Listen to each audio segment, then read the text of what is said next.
à ce webinaire c'est le deuxième webinaire, hein, qu'on fait pour un groupe sur les assemblées citoyennes permanentes. Avant de nous lancer dans le vif du sujet, je voulais juste rappeler en quelques mots ce qu'est l'Institut. L'Institut de la concertation et de la participation citoyenne, c'est un réseau de près de 3000 membres, praticiennes et praticiens de la participation citoyenne. On est là pour croiser nos regards, qu'on soit agente ou agent de collectivité, qu'on soit consultante, consultant ou chercheuse, chercheur. La liste serait longue. L'idée, c'est d'avoir un retour réflexif sur nos pratiques et de faire avancer notre champ collectivement. L'occasion de vous dire qu'on est là à titre individuel, les membres sont là à titre individuel, mais que nous avons aussi des organisations morales qui sont adhérentes et qui nous soutiennent. Je tiens à le souligner. C'est d'ailleurs le moment de signaler que ce webinaire en particulier a été monté par l'Institut en partenariat avec la ville de Paris, qui nous a soutenus depuis plusieurs années sur certains chantiers. Nous proposons à nos membres adhérents de pouvoir coporter certains de nos événements, de nous appuyer dans l'organisation, la préparation, la pensée du dispositif. On est sur un groupe d'échange de pratiques, donc on est vraiment au cœur de notre activité, hein, qui est de croiser encore une fois les regards des professionnels que nous sommes sur un sujet qu'on a vu émerger ces dernières années, avec les assemblées citoyennes permanentes. Je vais parvenir sur la genèse, on en a parlé lors, euh, lors du premier webinaire de lancement. Là, on va se focaliser sur le sujet de la reddition des comptes. J'aime bien rajouter les guillemets des fois parce que c'est un peu jargonneux, mais entre professionnels, on se comprend probablement autour de cette terminologie. Et on va passer voilà, 2 heures ensemble jusqu'à 15 heures pour approfondir ce sujet. Et je vais passer tout de suite la parole à Héloïse Legris, qui fait une thèse sur le sujet à la ville de Paris et qui est chargée de mission sur l'Assemblée citoyenne de Paris, pour nous présenter l'ordre du jour et un peu le cadrage de cet atelier. C'est à toi, Héloïse. Merci David. Donc, du coup, effectivement, on va revenir un peu sur le cadrage des échanges et redéfinir peut-être un petit peu les assemblées citoyennes permanentes pour celles et ceux qui n'étaient pas là à la première étape. Et ensuite, nous entendrons du coup la ville de Paris et la région bruxelloise sur leur assemblée et ceux qui ont mis en place sur la reddition des comptes. Et enfin, il y aura des petits travaux de groupe thématiques, donc vous serez dans des salles de discussion sur des thématiques un peu plus précises. Du coup, rappel du cadre. Ça, David a déjà repris les principaux éléments, pardon. Pour du coup les assemblées citoyennes permanentes qui recouvrent différentes appellations, on parle de mini-publics délibératifs, mais qui sont portés par des autorités publiques. C'est des assemblées citoyennes qui sont portées principalement par des collectivités, qui sont institutionnalisées et permanentes. Donc, il y a des formes d'itération du processus qui sont composées de citoyennes et citoyens tirés au sort pour tout parti et qui sont indemnisés. En tout cas, il y a une forme de rétribution et de reconnaissance à leur travail. Il y a, enfin, dans le processus de l'Assemblée citoyenne, il y a un recours à des temps d'information et des temps de délibération. C'est ce qui fait un peu le cœur aussi de ce type de processus. Et du coup, contrairement aux conventions et assemblées citoyennes de courte durée, elles ne sont pas ponctuelles, elles ne sont pas dédiées à un seul sujet, donc elles ont vocation à traiter plusieurs sujets, à être renouvelées dans le temps. Et leur but est d'alimenter et d'impacter les processus décisionnels. Donc voilà, on distingue vraiment, nous, les assemblées citoyennes permanentes des conventions citoyennes ou des conseils de développement parce que les fondements ne sont pas tout à fait les mêmes et les objectifs non plus. Voilà. Si vous avez des questions, n'hésitez pas. Sinon, je laisse la parole à Martial pour le coup.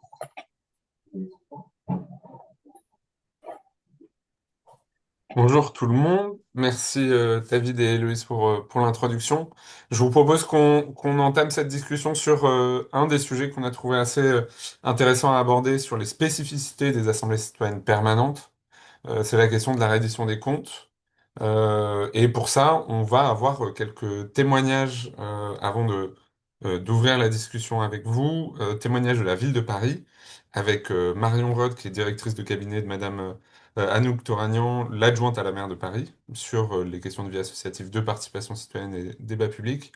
Et Géraldine Duverneuil, qui elle, a traité un des sujets qui a été abordé lors d'une lors des travaux de cette assemblée citoyenne, qui est sous-directrice de la direction des solidarités, en charge de la sous-direction de l'insertion et de la lutte contre l'exclusion.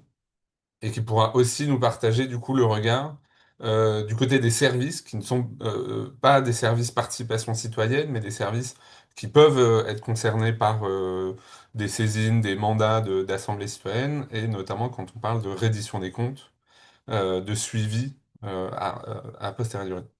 Et on aura aussi un regard bruxellois avec Benoît Verhulst, qui est chef de projet participatif dans l'équipe bruxelloise de Mission Publique et qui pourra nous partager le travail de Mission Publique sur l'Assemblée citoyenne pour le climat de la région bruxelloise. Et donc, pareil, qui est une instance qui existe depuis un certain moment. Donc, on va avoir un peu ces différents regards. Euh, pour commencer, peut-être je vous donne la parole à vous pour vous présenter, pour nous faire une présentation assez brève de vos dispositifs d'Assemblée citoyenne. Donc là, je vais donner la parole à Marion et à Benoît. Euh, la durée d'existence du dispositif, la forme du panel, du renouvellement, quelques sujets qui ont pu être traités, les objectifs, une petite carte d'identité assez brève pour ensuite rentrer dans le vif du sujet, pour vous demander dans vos assemblées citoyennes, c'est quoi le droit de suite, comment s'organise la reddition des comptes, qu'est-ce qui est mis en place, quels sont potentiellement les outils qui ont été développés, les temporalités, et puis aussi potentiellement la place des citoyens et des citoyennes. Marion, si c'est OK pour toi, je te donne la parole. Allez, c'est parti. Déjà, merci beaucoup pour l'invitation. Ça fait toujours plaisir de parler de l'Assemblée. Donc, l'Assemblée, elle a été installée officiellement en 2021 et elle découle de travaux qu'on avait engagés en 2019 dans le cadre du grand débat national. L'Assemblée citoyenne de Paris, c'est 100 citoyens qui sont tirés au sort sur différents types de fichiers. C'est 100 citoyens, donc dès l'âge de 16 ans, sans condition de nationalité. Et pour le tirage au sort, donc c'est liste électorale. Et évidemment, comme on est dès 16 ans et qu'on n'a pas de condition de nationalité, on peut avoir des personnes non inscrites sur les listes électorales. Donc, on fait un tirage au sort complémentaire sur la carte citoyenne, qui est un fichier qu'on a de Parisiens qui demandent la carte citoyenne et qui nous permet d'avoir des personnes complémentaires. Sur un peu la carte d'identité de l'Assemblée, ce qu'elle fait, les sujets sur lesquels elle travaille, etc.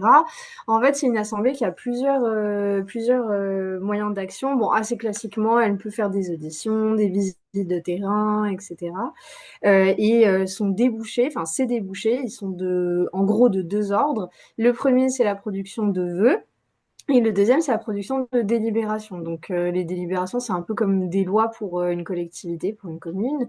Et donc, jusqu'à présent, nous, l'Assemblée, donc là, on est à la troisième promotion. Elle a achevé ses travaux officiellement samedi dernier. Et elle présentera son vœu et sa délibération cette année au Conseil de Paris de juillet. Et donc là, jusqu'à présent, ont officiellement été adoptés, enfin débattus et adoptés par le Conseil de Paris. Donc 3 vœux pour la première promotion, un vœu qui portait, je vous donne un peu tous les sujets, puis après on pourra revenir dessus dans les temps de questions-réponses, mais qui portait sur la refonte du plan Paris Lecture, un autre sur la rénovation énergétique des bâtiments, et le troisième sur le code de la rue. Et la deuxième promotion, on a réussi à produire une délibération, et donc c'est Géraldine qui en parlera mieux que moi, puisque tout le mérite lui revient. Une délibération sur la lutte contre le sans-abrisme qui comprenait 20 mesures sur lesquelles la ville pouvait agir pour sortir durablement les personnes de la rue. Et puis un vœu sur les rues jardins, la création de rues jardins, donc un peu un concept qu'ils ont défini eux-mêmes et qui a depuis fait florès, puisque juste pour la petite histoire, on en parlera plus après dans la phase droit de suite, ça a donné lieu à la votation. On a des votations annuelles là, depuis 3 ans et la votation de cette année portait sur, alors on n'a pas formulé tel quel sur le concept de rue jardin, mais ça découlait des travaux de l'Assemblée. Donc voilà un peu le type de sujet sur lesquels elle peut travailler. Et puis cette année, elle a travaillé sur un vœu qui porte sur la lutte contre la solitude et une délibération à nouveau comprenant 20 mesures, donc 20 mesures que la ville peut mettre en place sur des nouveaux pouvoirs pour décider à Paris. Voilà un peu juste pour présenter l'Assemblée très succinctement. On est sur un mandat, grosso modo, on va dire phase de travail effective juillet à juin, à peu près quoi, une année scolaire. C'est renouvelé chaque année. Et après, ton autre question, c'était, oui, concrètement sur le droit de suite, mais tu veux que je C'est réponde tout de ça. suite ou... Vas-y, et puis après, on pourra Ok. passer à Bruxelles. Ok, ça marche. Et donc, nous, alors le droit de suite, en fait, il a été pensé dès l'origine de l'Assemblée citoyenne. Et donc, concrètement, comment ça se passe? En fait, il y a une mention qui est faite, enfin, c'était vraiment une volonté, pour le coup, politique d'instaurer ce droit de suite. Et donc, il se traduit concrètement dans le fait que chaque texte écrit, enfin, chaque vœu ou chaque délibération écrite par l'Assemblée comprend toujours un dernier article qui fait référence au droit de suite. Et donc, comme les textes sont adoptés par le Conseil de Paris, en gros, ça lie un peu la ville, on va dire, ça l'oblige à rendre effectif ce droit de suite.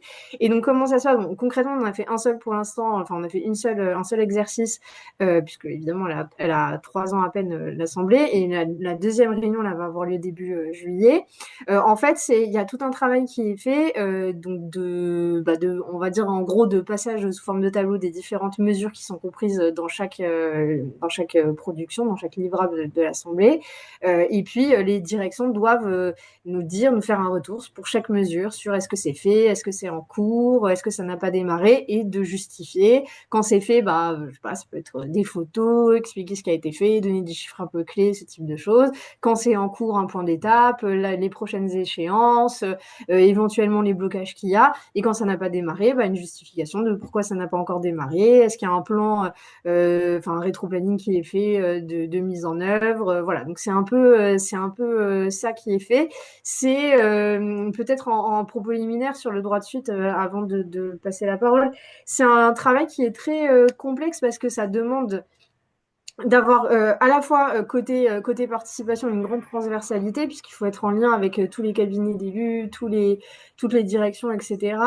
Et en même temps, il y a tout un travail de synthèse pour rendre ça intelligible et de vulgarisation aussi, parce que il y a quand même un travail de communication qui doit être fait après un peu sur ces travaux-là. Donc voilà, c'est un peu des premières réflexions que je vous livre avant de creuser ça.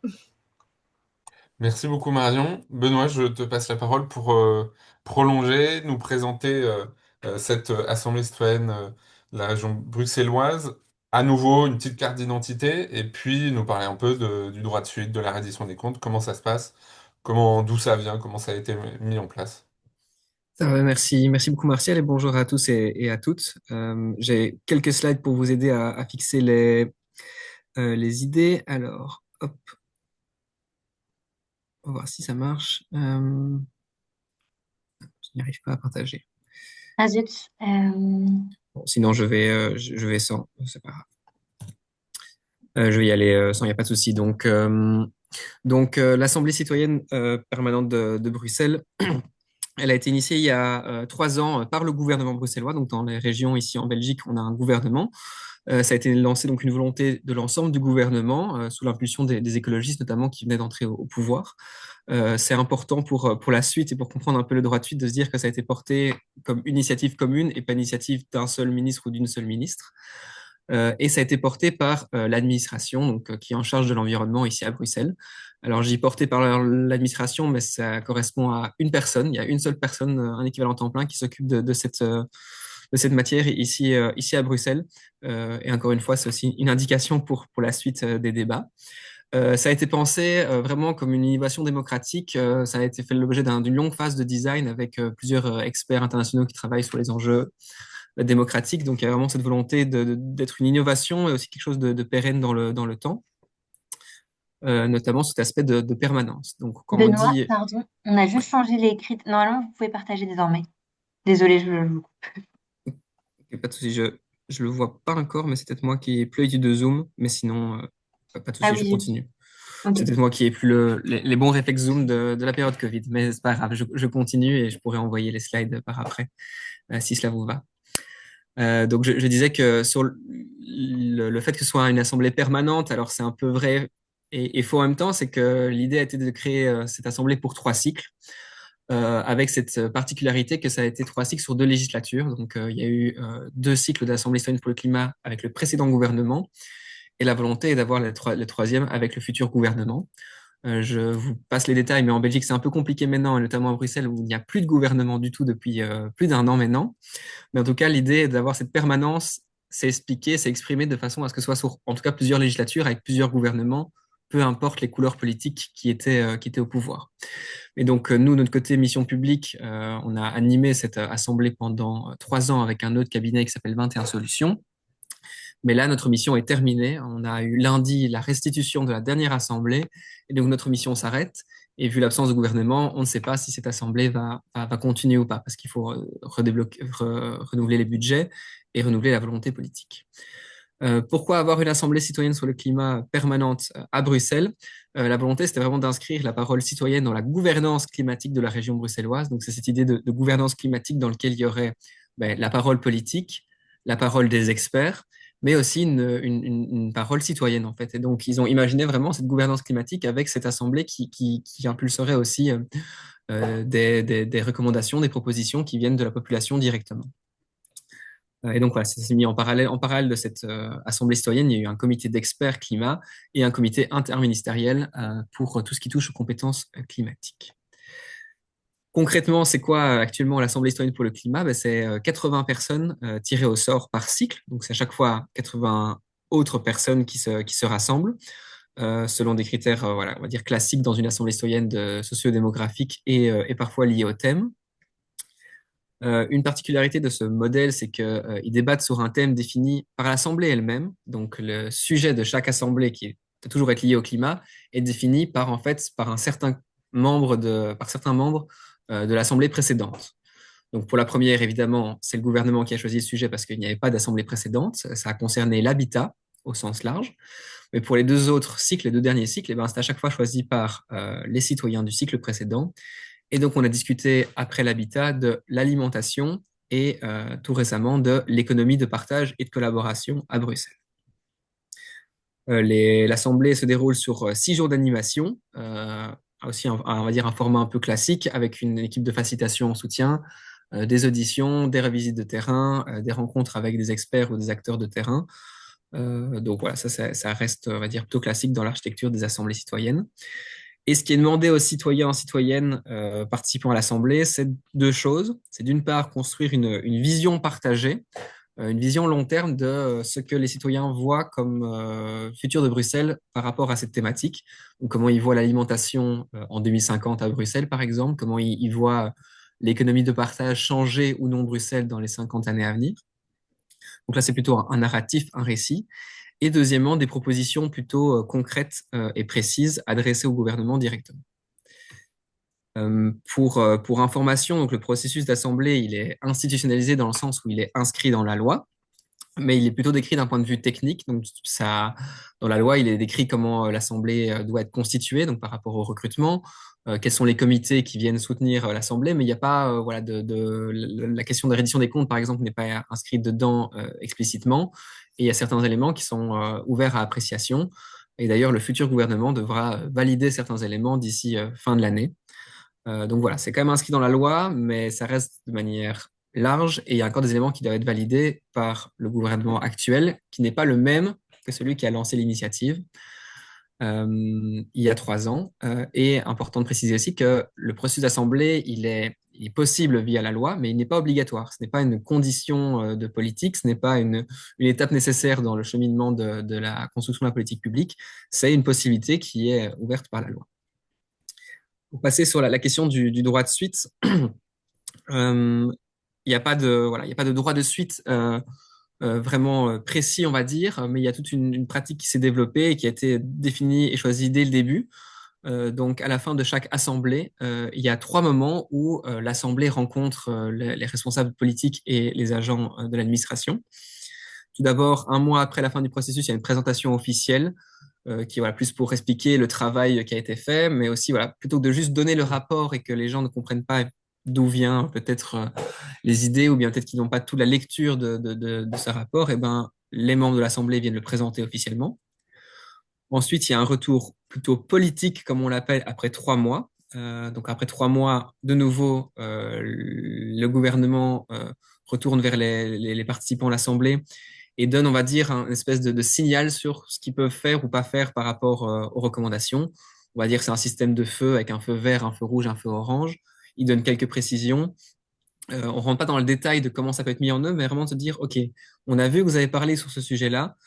C'est intéressant parce que nous, on n'en parle pas du tout, ou bien c'est intéressant parce qu'on a justement lancé une initiative qui pourrait rejoindre le même objectif.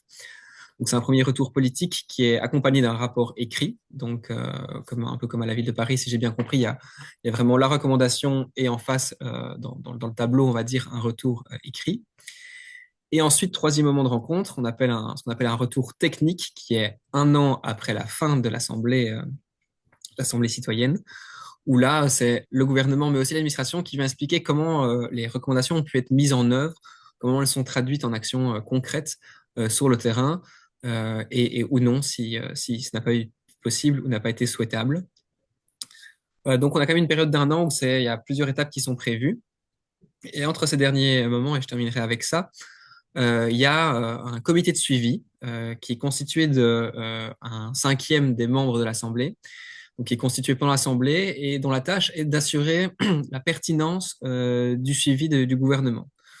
Donc eux, ils ont aussi un rôle, une fois que l'Assemblée finit pendant un an, d'être vigilant, d'interpeller le gouvernement pour s'assurer que lui fasse son travail, assure un retour qualitatif, pertinent et complet au reste de l'Assemblée. Donc, ce comité de suivi réunit pour 80 citoyens, c'est entre 10 et 16 citoyens et citoyennes tirés au sort parmi les volontaires. Et donc, ils ont ce double objectif de s'assurer qu'il y a un suivi et deuxièmement aussi de faire vivre le processus. C'est un peu une double casquette qu'on leur demande. C'est au-delà du suivi un peu scrupuleux, un peu de contre-pouvoir, il y a aussi cette idée de comment faire vivre les travaux de l'Assemblée pendant un an et d'aller peut-être le présenter dans des réunions publiques, le présenter dans des workshops comme ici, juste pour voilà, un peu faire de l'advocacy sur leur assemblée. Nous, ce qu'on leur demande à ce comité de suivi, c'est minimum 3 réunions sur un an. C'est vraiment le minimum qu'on leur demande parce que l'idée n'est pas d'avoir des citoyens professionnels, mais de quand même un peu les encadrer pour éviter que soit ils aillent dans une mauvaise direction qui n'est pas pertinente à leur mission, soit leur effort s'essouffle. Et donc, on compte beaucoup, au-delà de ces 3 réunions, sur l'auto-organisation. Donc, eux sont très libres de décider comment ils voient leur mission, comment ils veulent se réunir, à quel rythme, sur quoi ils travaillent. Donc voilà, on leur fournit un cadre, mais un cadre minimum, mais tout ce qui va au-dessus, c'est de leur côté. Et donc voilà, je pourrais parler un retour d'expérience sur comment les comités de suivi sont organisés sur les cycles précédents, mais on en parlera peut-être après. Donc, je laisse la parole maintenant. Merci beaucoup, Benoît, pour cette présentation. En effet, ça nous donne déjà beaucoup d'éléments à discuter par la suite. Marion, je reviens vers toi pour parler avant d'aborder sur comment est-ce qu'on le fait vivre, comment potentiellement on peut voir un peu en termes d'institutionnalisation, comment est-ce que ça évolue. Peut-être parler de la genèse de cette question du droit de suivi, du droit de la reddition des comptes. Pour votre assemblée à Paris, d'où est-ce que c'est venu cette volonté de le mettre en place? Pourquoi est-ce que ça a été mis en place? Et aussi potentiellement, quel frein, quel levier vous avez pu avoir au début de la construction de cette assemblée citoyenne pour mettre en place dès le début une forme de droit de suivi, de reddition des comptes lors de son lancement et du début de son institutionnalisation. Euh, oui, alors peut-être sur un peu d'où ça vient, pourquoi ça a été mis en place. En fait, déjà, quand l'Assemblée a été créée, c'était un peu le moment aussi de la Convention citoyenne sur le climat. Qui, on va dire, ne s'est pas soldé par une grande qualité méthodologique de reprise des travaux des citoyens et de débat en Parlement. Donc, déjà, de ce point de vue-là, il était évident que si on crée une instance, il fallait qu'elle, comment dire, non pas qu'elle s'oppose à la Convention citoyenne sur le climat, mais en tout cas qu'elle pallie les lacunes qui avaient pu être mises en place à l'occasion de cette expérience. Et donc, le droit de suite, ça paraissait déjà être une première chose de justifier et de pas juste dire on n'est pas des amis ou je ne sais quoi. Donc ça, c'était la première chose. Ça permet de matérialiser les engagements qu'on prend devant l'Assemblée. L'autre chose, c'est que à la ville, à la ville de Paris, on a une expérience de la participation depuis plusieurs années, puisqu'en fait, la maire est elle-même convaincue de l'importance de la participation et elle le porte. C'est un sujet qu'elle porte et qu'elle incarne elle-même directement au sein de l'exécutif et dans différents projets qu'elle envisage elle-même. Et on avait donc une certaine maturité à la ville et la maire voulait passer un peu à l'étape d'après en se disant on a beaucoup d'instances, enfin on a beaucoup d'instances, on a des instances qui existent, un conseil parisien de la jeunesse, un conseil parisien des Européens. Si on crée une nouvelle instance, assemblée citoyenne, pour répondre à la demande des Parisiens qui a été émise dans le cadre du grand débat national, il faut qu'elle apporte quelque chose en plus, il faut qu'elle se différencie de ces instances pour que ça ne soit pas juste une nouvelle instance. Et donc cette différenciation, elle s'est faite de plusieurs façons. La première, c'est par le recrutement, donc sous forme de tirage au sort versus cooptation ou volontariat. La deuxième, c'est par la mise en place d'une indemnisation des membres. La troisième, c'est par les pouvoirs qui lui sont conférés et donc la capacité à faire des délibérations. L'Assemblée citoyenne est la seule instance à ce jour qui a la possibilité de faire des délibérations et c'est inscrit dans le règlement intérieur du Conseil de Paris. On a d'autres instances qui peuvent faire des vœux, mais c'est la seule instance et c'est inscrit vraiment dans notre règlement intérieur qui peut faire des délibérations. Et le dernier point de différenciation, c'était ce fameux droit de suite. Donc c'est un peu comme ça qu'on est arrivé à cette idée-là en fait de droit de suite. C'était d'une part en réaction à une expérience un peu négative qui nous avait heurté de notre point de vue, et d'autre part d'un point de vue plus positif au fait qu'on avait acquis une certaine maturité dans différents dispositifs de participation et qu'on s'est dit on est prêt pour aller plus loin, on est prêt sur voilà, maintenant on a plein de travaux citoyens qui sont chaque année, qui sont présentés en Conseil de Paris. Vraiment à la ville, c'est un peu enfin, on a quasiment à chaque Conseil de Paris des citoyens qui viennent, soit de conventions, enfin de conférences citoyennes, soit d'instances de participation pour présenter des travaux qu'ils font. Donc ça, c'est quelque chose qu'on avait, mais on s'est dit il faut vraiment qu'on aille un peu plus loin et qu'on leur fasse ce retour-là. Maintenant, sur les freins et les leviers, c'est pas sur la mise en place du droit de suite en tant que tel, puisque de toute façon, une fois que c'est porté par la mère et que c'est incarné par elle-même et qu'elle nous a dit je veux un droit de suite, j'ai envie de dire, si les gens ne sont pas suicidaires, ça déroule. C'est peut-être plus dans la mise en place où ça reste, mais de même que pour le budget participatif, là on a fêté la 10e édition en 2024 du budget participatif, on a eu besoin d'avoir comment dire, des processus internes, de méthodologie, etc. à mettre en place. C'est peut-être là-dessus où on a encore un travail à faire, d'abord parce que c'est quelque chose de très récent. Je vous le disais en début, on a eu pour l'instant un seul exercice qui a été fait. Donc en vrai, ça reste quand même un peu une nouveauté. Et puis, il faut se mettre à la place des directions. Et ça, Géraldine, elle en parlera vraiment mieux que moi. Quand vous avez travaillé pendant un an avec l'Assemblée pour les accompagner, un an après, il faut encore que vous refassiez ce truc de suivi des mesures alors que vous êtes pris par ailleurs dans votre charge de travail. C'est vraiment les mêmes mécanismes que le budget participatif. Vous avez votre charge de travail, votre plan de charge à mettre en place, mais il faut que vous fassiez les suivis, enfin la mise en œuvre des projets du budget participatif, l'instruction des nouveaux projets, etc. Donc ça rajoute un mécanisme et alors que en fait, ça ne veut pas dire que vous n'allez pas mettre en place ces mesures, ça veut juste dire que elles sont intégrées dans votre feuille de route. Donc, vous ne pensez pas forcément à les retravailler, à recommuniquer dessus, etc.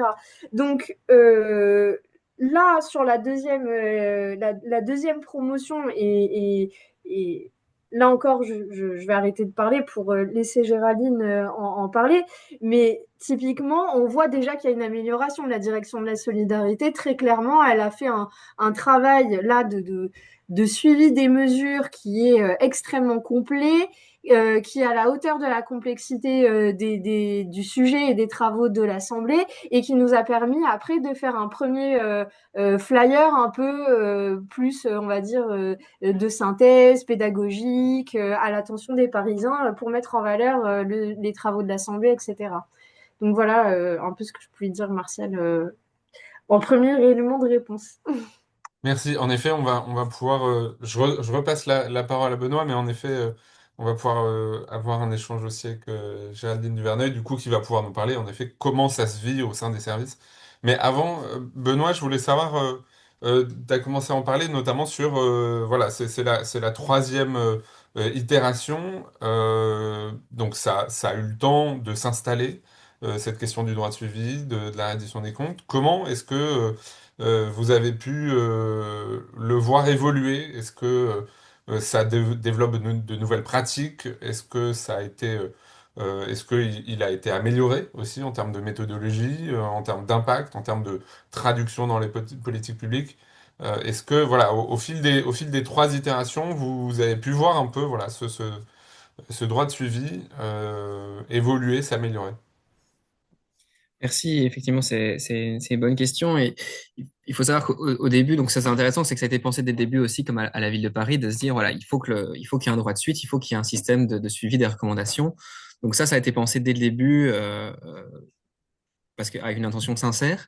Je dirais que le seul problème, enfin, le seul problème qui est un gros problème, c'est que ça a été pensé d'un point de vue citoyen. C'est qu'est-ce que les citoyens attendraient comme retour, comme suivi, qu'est-ce qui les réconforterait avec l'idée de la participation citoyenne. Et donc, ça, c'était un bon point de vue, mais en fait, ça a oublié complètement le point de vue de l'administration ou des gens qui allaient devoir travailler avec le rapport citoyen. Et donc, c'est ça qu'on a vu un peu des soucis au démarrage, en tout cas, c'est de se dire, OK, une fois que le rapport a été fait, on a annoncé aux citoyens qu'après 3 mois et après 12 mois, il y aurait un retour.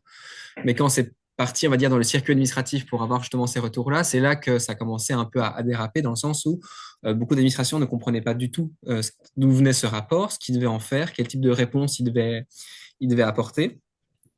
Et donc voilà, il y a une longue latence d'acculturation dans le sens où voilà, là où ça aurait dû prendre peut-être 3 mois pour avoir une réponse, ça a pris 6 mois et donc le premier retour n'était pas qualitatif du tout. Les réponses qu'on avait reçues de l'administration étaient des réponses de type parlementaire, donc c'était très technique, beaucoup d'acronymes. Il y avait, enfin ça paraît un peu dingue de dire ça maintenant, mais c'était vraiment voilà, des réponses parlementaires avec des acronymes incompréhensibles, avec des références à plein de lois et d'articles qui n'étaient pas du tout connus du reste, enfin, du reste de l'Assemblée et même de la population. Donc il y a une grosse déconnexion de ce côté-là parce qu'on n'a pas préparé le terrain pour cette administration-là. Donc voilà, ça c'est vraiment le point de départ et ça on a pu améliorer tout au long des 3 cycles, notamment en incluant dès le début et tout au long du processus les membres de l'administration qui allaient devoir travailler avec ce rapport à la fin. Et ça c'est vraiment une plus-value du processus qui a dépendu, qui dépendait principalement du bon vouloir de ces agents-là parce que c'est pas dans le cadre de leur mission, mais qui se sont dit ok, si je devais recevoir ce rapport à la fin du processus, ben, je vais m'y impliquer à fond. Et donc, ils étaient présents à chaque session, juste en observation, parfois en intervention, mais souvent en observation, juste pour comprendre le cheminement de pensée des citoyens et pour pouvoir apporter une réponse du coup plus pertinente à la fin. Et donc, comme ça, une fois que le rapport était fini, eux, ils pouvaient directement le prendre et commencer à travailler sur le retour à faire, sachant que 3 mois, voilà, c'est assez court. Il y a d'autres priorités et puis il suffit qu'il y ait une période de vacances pour que tout soit décalé. Donc, en termes d'acculturation et de responsabilisation, on va dire, de l'administration, là, ça a été mieux. Vous vous souvenez qu'en début de présentation, j'ai dit qu'il n'y avait qu'un seul équivalent temps plein qui s'occupait de l'Assemblée à plein temps et que pour tout le reste de l'administration, de l'environnement Bruxelles, ce n'était un non-sujet. Donc voilà, ça c'est du travail qu'on a dû faire et que principalement cet agent-là a dû faire en interne pour faire comprendre quel type de retour était attendu. Maintenant, si on regarde 3 cycles plus tard, c'est beaucoup mieux, que ce soit les retours du gouvernement ou le retour de l'administration. Mais une des grandes raisons qui fait que c'est mieux, c'est qu'on a une demande insistante pour avoir un nombre de recommandations très limité pour pouvoir permettre un retour qualitatif. Donc, on a commencé avec 67 recommandations lors du premier cycle sur l'habitat. Et là, on a fini avec un équilibre entre 9 recommandations prioritaires et 14 recommandations importantes, on va dire, en tout cas 14 recommandations dans le rapport. Donc voilà, on a quand même dû ajuster la méthodologie sur ça. C'est comme ça que ce droit de suite a évolué. Il est resté le même dans le processus avec les délais, comme je l'ai dit, mais la qualité apportée a comme été bien meilleure en fin de processus. D'une part, parce qu'on a impliqué les agents dès le début. Deuxièmement, en limitant la charge de travail pour les administrations. Et troisièmement, pour avoir un peu une acculturation des membres d'administration qui au moins comprennent d'où vient ce rapport et que c'est peut-être pas une demande, voilà, c'est une demande particulière. C'est pas la même demande que si c'est un ministre ou un partenaire qui demande une question. Il faut adapter un peu son discours et sa façon de répondre. Voilà pour quelques éléments de réponse. Merci Benoît. Je propose de passer la parole à Géraldine Vernet. Géraldine, comment est-ce que Marion a un peu introduit le sujet juste avant, donc on va euh, continuer là-dessus. Comment est-ce qu'au sein de l'administration, une direction va pouvoir, donc qui n'est pas la direction de participation citoyenne ou les services démocratie, mais une direction qui travaille sur le sujet d'une saisine ou du mandat d'une assemblée citoyenne, va pouvoir mettre en place ce droit de suite. Comment ça a été vécu pour vous? Qu'est-ce que ça a impliqué? Qu'est-ce qui a pu être difficile ou au contraire, qu'est-ce qui a pu être aidant pour vos services pour mettre en place cette reddition? Et peut-être aussi, de ce qu'on a compris, c'est aussi que c'était un sujet assez vaste. Donc vous avez aussi, vous, été dans la position de devoir coordonner avec d'autres directions, d'autres services. Donc aussi sur ces enjeux-là, qu'est-ce qui a pu bien fonctionner, ou moins bien, ou en tout cas, voilà. Alors, Parlez-nous un peu de comment ça a ouais. fonctionné pour vous. Alors effectivement, moi je suis vraiment au cœur de la DESOL, donc effectivement enfin pardon, de la direction des solidarités. Donc moi-même j'ai pas l'entièreté du périmètre enfin, qui est concerné par la Délib. Mais j'ai en quelque sorte un rôle de pilote slash coordonnateur, mais ça j'y reviendrai après. Peut-être pour commencer, ce que je peux dire, et ça rejoint beaucoup ce qui vient d'être dit, c'est que un des points qui est majeur, je pense, c'est le fait que les directions soient associées immédiatement au processus de réflexion.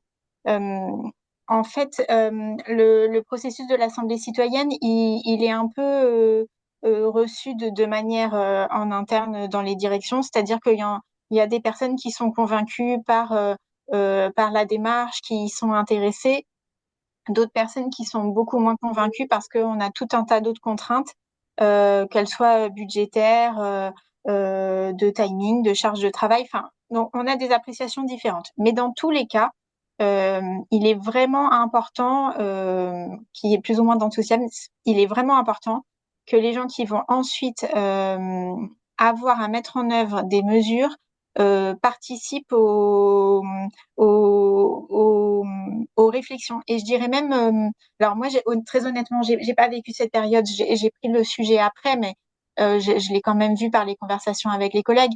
Euh, c'est pas que de l'observation. Pour le coup, ce qui a été très important, c'était de participer dans le sens où ça a été d'expliquer aussi la situation parisienne. Ça a été donc je rappelle que nous on était donc sur tout ce qui est prévention et accompagnement des personnes en rue, et donc c'était d'expliciter la situation parisienne, de l'objectiver, c'était de donner à voir ce qui était déjà fait ou programmé, ce qui était faisable. Il y a aussi des questions de compétences, typiquement sur ce sujet-là. On est beaucoup sur des compétences de l'État et pas de la ville de Paris. Donc, il y avait vraiment, c'était vraiment important de donner aussi en fait de l'expertise et de la technicité, même s'il est important que nous on se mette à hauteur par rapport à ce que disait Monsieur Verlus, c'est important qu'on se mette à hauteur, mais c'est aussi important de participer en fait à la montée en expertise et à l'acculturation aussi de l'Assemblée, parce que typiquement en termes de compétences, on pouvait pas dire oui à tout, et donc c'était important que ça rentre enfin que les membres de l'Assemblée citoyenne se l'approprient. Et je dirais que c'était d'autant plus important par ailleurs que, en fait, en tout cas pour l'Assemblée par laquelle moi j'ai été concernée, on n'était pas en tout début de mandature. Donc par ailleurs, il y avait aussi un certain nombre de directions, de feuilles de route qui étaient déjà bien pris. Et donc l'idée n'était pas de corseter la parole des citoyens, mais l'idée c'était d'avoir quelque chose qui n'était pas complètement incohérent avec des lignes politiques et des plans d'action qui avaient en partie été aussi et réfléchi. Et vraiment, je pense que c'est absolument indispensable d'avoir ça parce que ça prépare en fait le fait qu'on arrive après la délibération à avoir un dialogue satisfaisant pour tout le monde, et à ce que ça ne soit pas uniquement vécu comme une charge considérable et inconsidéré par l'administration, parce que les injonctions paradoxales, on en a pour X et Y raisons. C'était pas la peine de rajouter une supplémentaire. Donc vraiment, il y a un espèce de processus d'enrichissement mutuel, mais il fallait pas se priver aussi du fait de nous participer à la réflexion de l'Assemblée citoyenne. Donc ça, c'est pour le côté importance de l'avant pour que l'après se passe bien. Après, comme vous dites, en termes purement administratifs, c'est un objet très particulier, dans le sens où effectivement, il est très, enfin, c'est un sujet qui est très transversal dans la matière, mais du coup, administrativement parlant, derrière, ça veut dire que sur cette délibération, il y avait plusieurs sous-directions de ma direction qui étaient impliquées, donc pas seulement ma sous-direction à moi, il y avait plusieurs sous-directions et même plusieurs directions. Donc il y a vraiment un enjeu à être capable d'assurer en gros cette coordination et cette transversalité. Et ça c'est pas toujours évident.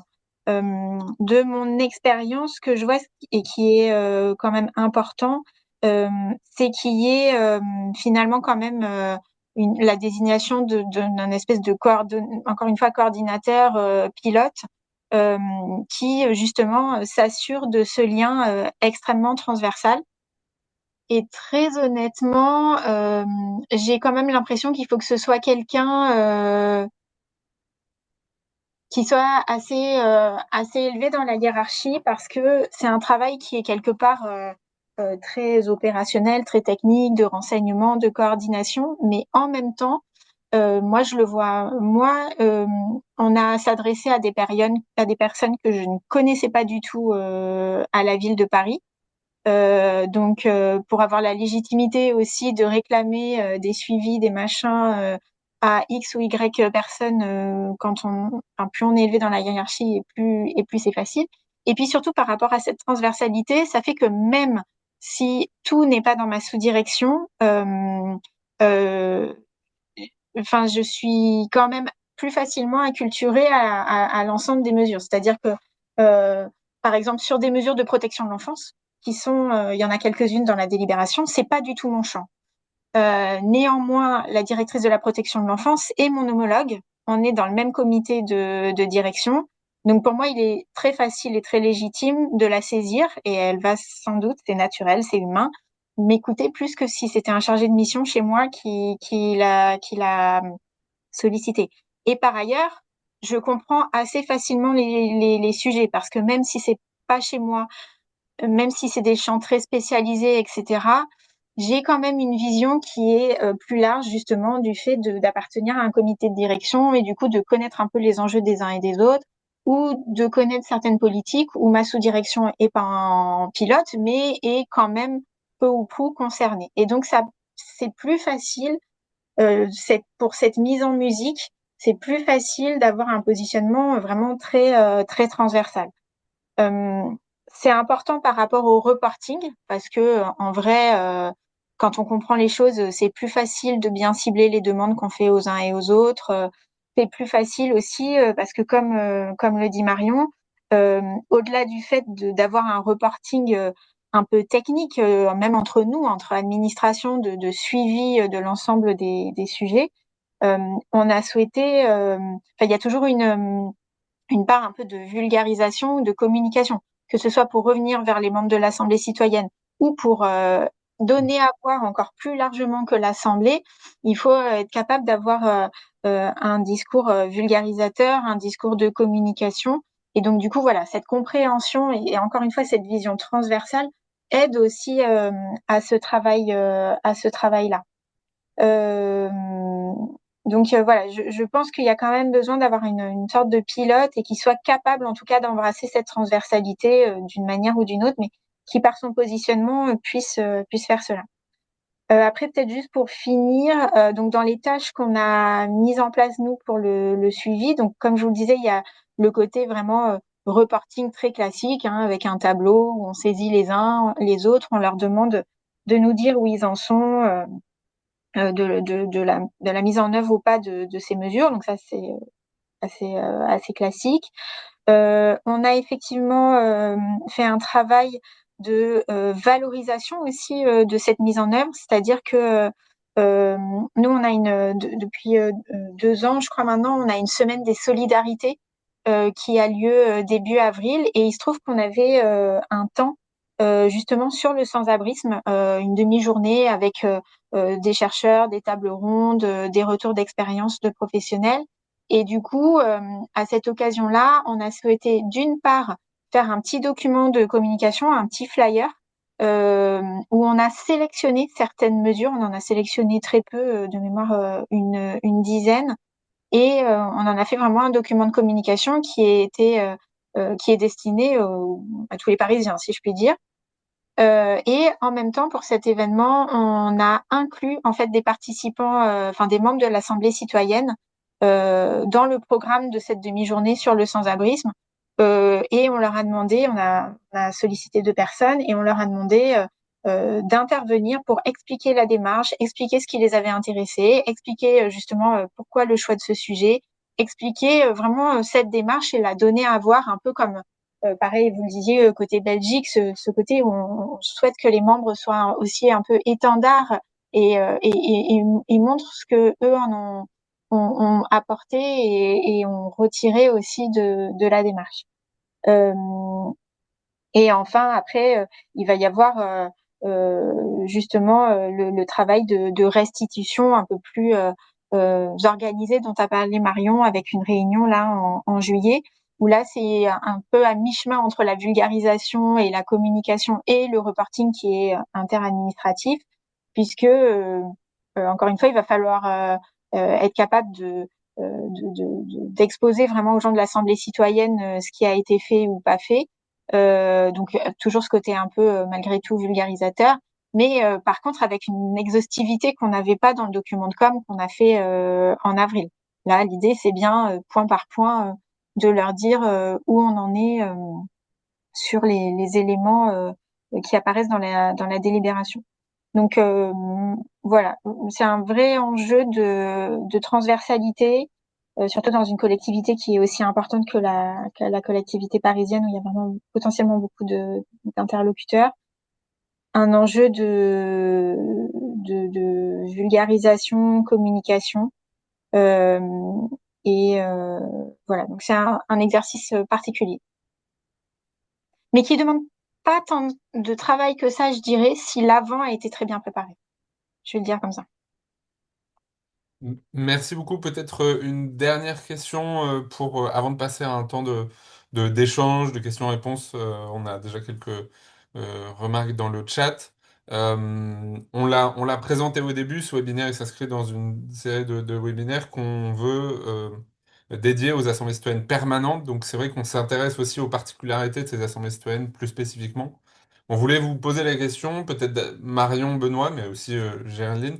Est-ce que, d'après vous, la permanence de vos dispositifs, ou en tout cas l'inscription dans le long terme de vos dispositifs, a pu avoir un impact sur la reddition des comptes, sur le droit de suivi?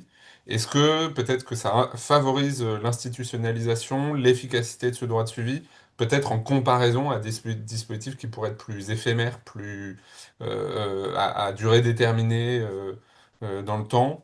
Est-ce que c'est peut-être plus facile de convaincre les services ou les élus pour assurer cette reddition des comptes? Je ne sais pas si Marion ou Benoît souhaitent prendre la parole. Oui, je peux répondre pour la ville. Je pense que en fait, le fait que ça soit permanent, ça fait qu'on a une obligation entre guillemets morale devant chaque nouvelle promotion. Et que si on leur dit on va mettre en place un droit de suite, mais qu'on n'a pas fait celui des années d'avant, disons que ça nous met un coup de pied aux fesses chaque année et ça nous donne une raison de vraiment le faire. Parce que bah voilà, parfois on est tous pris dans des échéances qui font que ça pourrait être quelque chose qu'on laisserait traîner, pas forcément en pensant à mal, mais juste parce qu'on est pris par autre chose. Et que là, en fait, le fait d'avoir chaque année une nouvelle promotion qui se renouvelle, enfin, il faut aussi qu'on leur démontre que ça va avoir un réel impact. Ça nous permet aussi de montrer l'intérêt de la création de cette instance, de son rôle, de l'impact qu'elle a sur l'action de la ville. Donc, je pense que c'est ça le principal intérêt. Benoît? Oui, je l'ai déjà un peu dit dans mes propos précédents, mais oui, je pense que la permanence a permis, en tout cas cette acculturation, le fait que ça puisse aller plus vite pour les agents, qu'il n'y a pas ce coup d'entrée à chaque fois quand on est dans une expérience unique, one shot. Et ben parfois le temps qu'on mette tout en œuvre pour que ça se passe bien, et ben le processus est déjà fini. L'idée d'évaluation aussi, évaluer un processus permanent, c'est encore plus intéressant parce qu'on sait que ce qu'on va évaluer va permettre d'améliorer le prochain cycle. Après, pour aller dans l'autre sens, et je reprends les propos du Verneuil, qui était de se dire, effectivement, la temporalité d'une assemblée est très différente de la temporalité d'une administration ou d'une politique qui s'étale sur 5 ans. Et ça, on l'a découvert, et les citoyens et citoyennes participants l'ont découvert aussi. C'est que eux, ils s'attendent à quelque chose d'un retour rapide. Ils travaillent pendant 6 mois de manière intense, à raison d'un week-end tous les 3, 4 semaines, avec des visites de terrain. Et ils s'attendent à un retour très rapide. Et l'administration à côté, elle travaille sur des échelles de 5 ans, avec des processus qui sont peut-être déjà lancés depuis 2 ans. Et donc, c'est vrai qu'il y a parfois une complexité là-dedans. Et le fait que ce soit permanent, ça met peut-être une pression supplémentaire sur les agents de se dire, ah oui, oui, on va avoir un suivi, on doit organiser un suivi. Donc, est-ce que vous pouvez vite prendre ça en compte alors que c'est pas dans les agendas et c'est pas dans les visions long terme. Donc, je dirais que oui, la permanence a aidé, mais à voir vraiment comment ça s'assemble en fait avec la temporalité politique plus large. Et la permanence aussi, et la question du rythme, à quel point c'est soutenu. Nous, j'entendais pour Paris, c'était plutôt 1 an de juin à juillet. Nous, c'était plutôt sur des échelles de 6 mois, on va dire, ou de 8 mois si on prend le premier retour. Et voilà, c'est un rythme assez soutenu pour l'organisateur, le porteur de projet, mais aussi pour les autres administrations. Pour peu qu'une administration soit concernée sur deux assemblées, elle doit faire un retour sur 2 assemblées, peut-être à différents moments, mais quand même sur 2 assemblées. Ça reste intense pour eux et ce n'est qu'une partie de leur travail. Donc, la permanence, oui, mais à voir comment ça s'insère dans l'action publique. Merci beaucoup. Je sais pas, peut-être si jamais Géraldine, vous souhaitiez peut-être compléter, sinon. Bah, nous, côté administration, enfin, comme on a à Paris, comme les thématiques sont plus larges que à Bruxelles, pour le coup, on n'a pas, en tout cas, ce risque, entre guillemets, en termes de charge de travail, d'avoir deux délibérations en même temps. Enfin, en tout cas, là, dans l'expérience passée, les thèmes étaient vraiment suffisamment éloignés pour que ce soit pas le cas. Donc, en l'occurrence, moi, enfin, et mes collègues ont été concernés par une seule délibération. Euh, donc, ce qui a des atouts et des inconvénients, c'est-à-dire qu'effectivement, nous, on a eu un coup d'entrée à rentrer dans le process, mais on sait que par contre, on va pas cumuler la charge de travail. On sait que c'est un investissement, je dis pas qu'il est one shot, mais en tout cas, c'est un investissement sur une délibération à un instant T. Par contre, le côté permanence aide dans le sens où typiquement il y a toute l'ingénierie derrière qui est portée justement par la DDCT, enfin la direction qui est pilote. Et donc du coup, tout ce qui a été construit pour les autres délibérations est mis à notre service. Typiquement, la réunion de juillet, c'est pas du tout. Enfin moi, je vais l'alimenter, mais je la gère pas. Je la gère pas du tout. Enfin, c'est des choses bêtes, mais le fait d'avoir des tableaux qui avaient été déjà pensés, le fait d'avoir des documents qui ont déjà été réfléchis, le fait du coup de pouvoir s'appuyer sur des directions sur lesquelles on s'appuie moins. Enfin, par exemple, là, on a pu s'appuyer sur la direction de la communication de la ville, ce que nous, en fait, on fait peu en tant que direction. Euh, voilà, donc il y a par contre cette ingénierie qui nous profite et qui permet qu'on prenne le train plus rapidement quand on est concerné. Merci beaucoup à vous trois. On vous propose d'ouvrir un temps de questions-réponses et pour ça, je passe la parole à David.